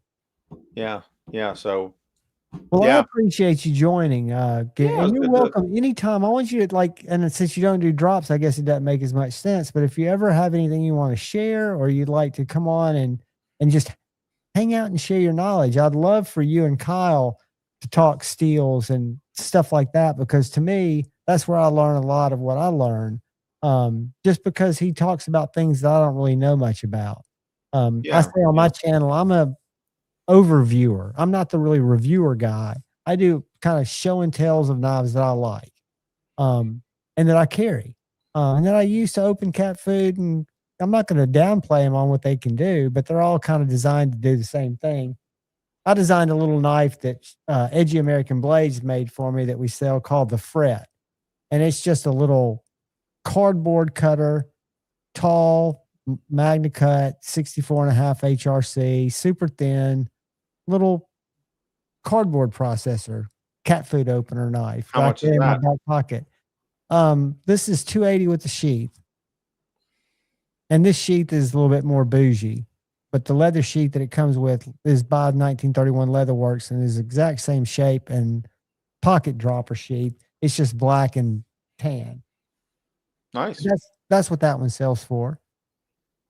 Yeah. Really small batch. I mean, they don't. It takes a while to get one of those. They don't stay in stock anywhere. They get ordered, and Edgy makes one. But he's still doing everything by hand. He's got a couple of people that he's going to hopefully at some point get some. And he might reach out to you about, some. I think his challenge is finding someone that he can work with the quantities that he's comfortable working with and still get some knives cut out. Yeah. It's interesting. So for my bigger knives, I use JRE Industries. That's who does. Now he does a few people, most notably LT Wright's sheaths. So they're really nice bushcraft sheaths. But I'm really moving, especially for these smaller ones, to predominantly Kydex.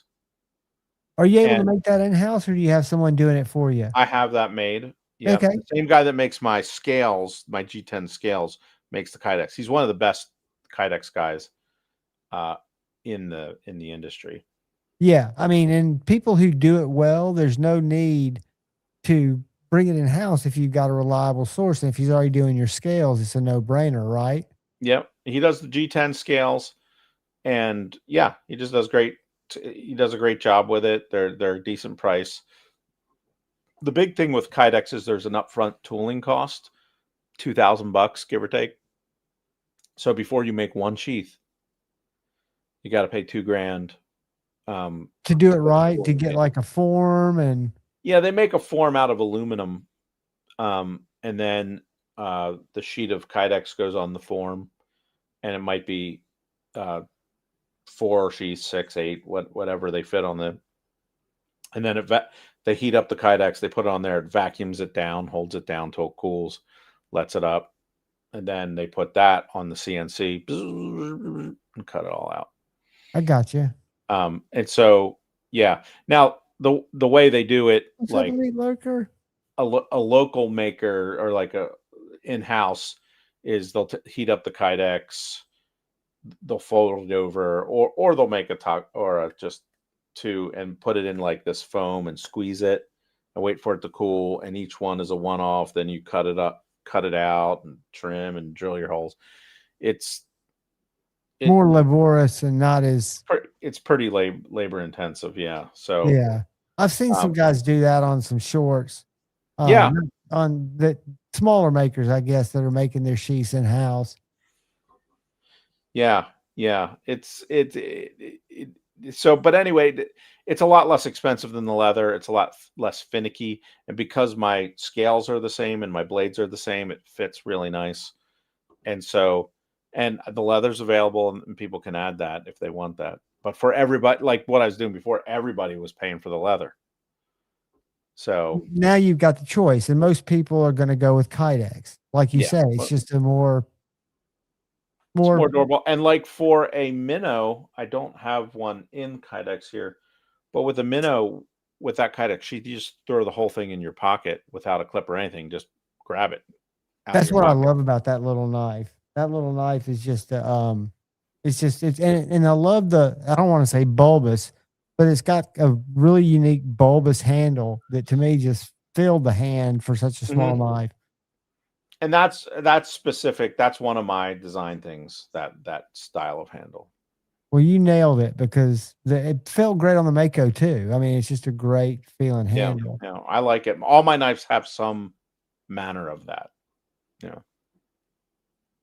Yeah, that's kind of my design thing. So, well, hey, it was good catching up, and thanks for Thank you for giving us so much time, Gary. I do appreciate it. I know the audience appreciates it, and I'll tout your site and show off your stuff. I think it's really cool what you're doing, and wish you the best of luck. And know you got a platform here anytime you want to take advantage of it. I appreciate it. I like just going around talking about knives. So, yeah. Well, you've been a wealth of information, buddy. I appreciate it. All right. Thank you. Thank you, bud.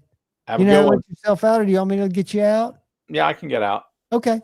Thanks, brother.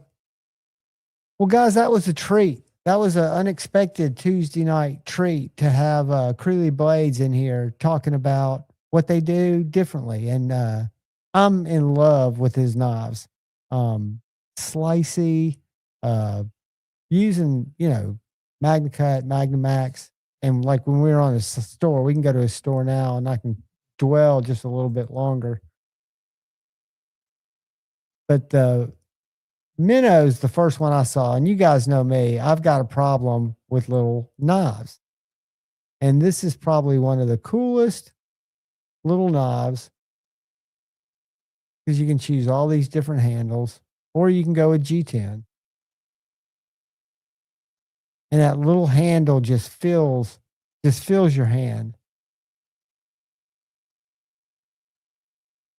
It's cool little knives, very cool little knives. And I'm glad that he came and hung. And I'm glad that you guys hung with me so long. I wasn't expecting Kyle to join us because he's up there freezing his butt off.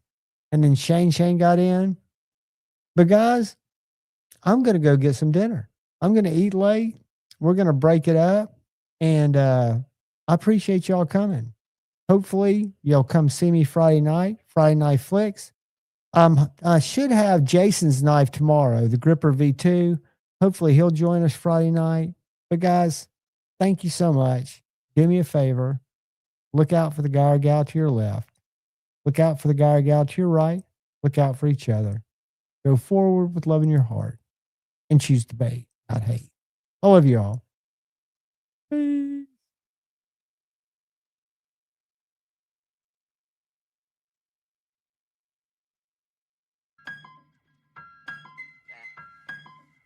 Back in my bag, yo.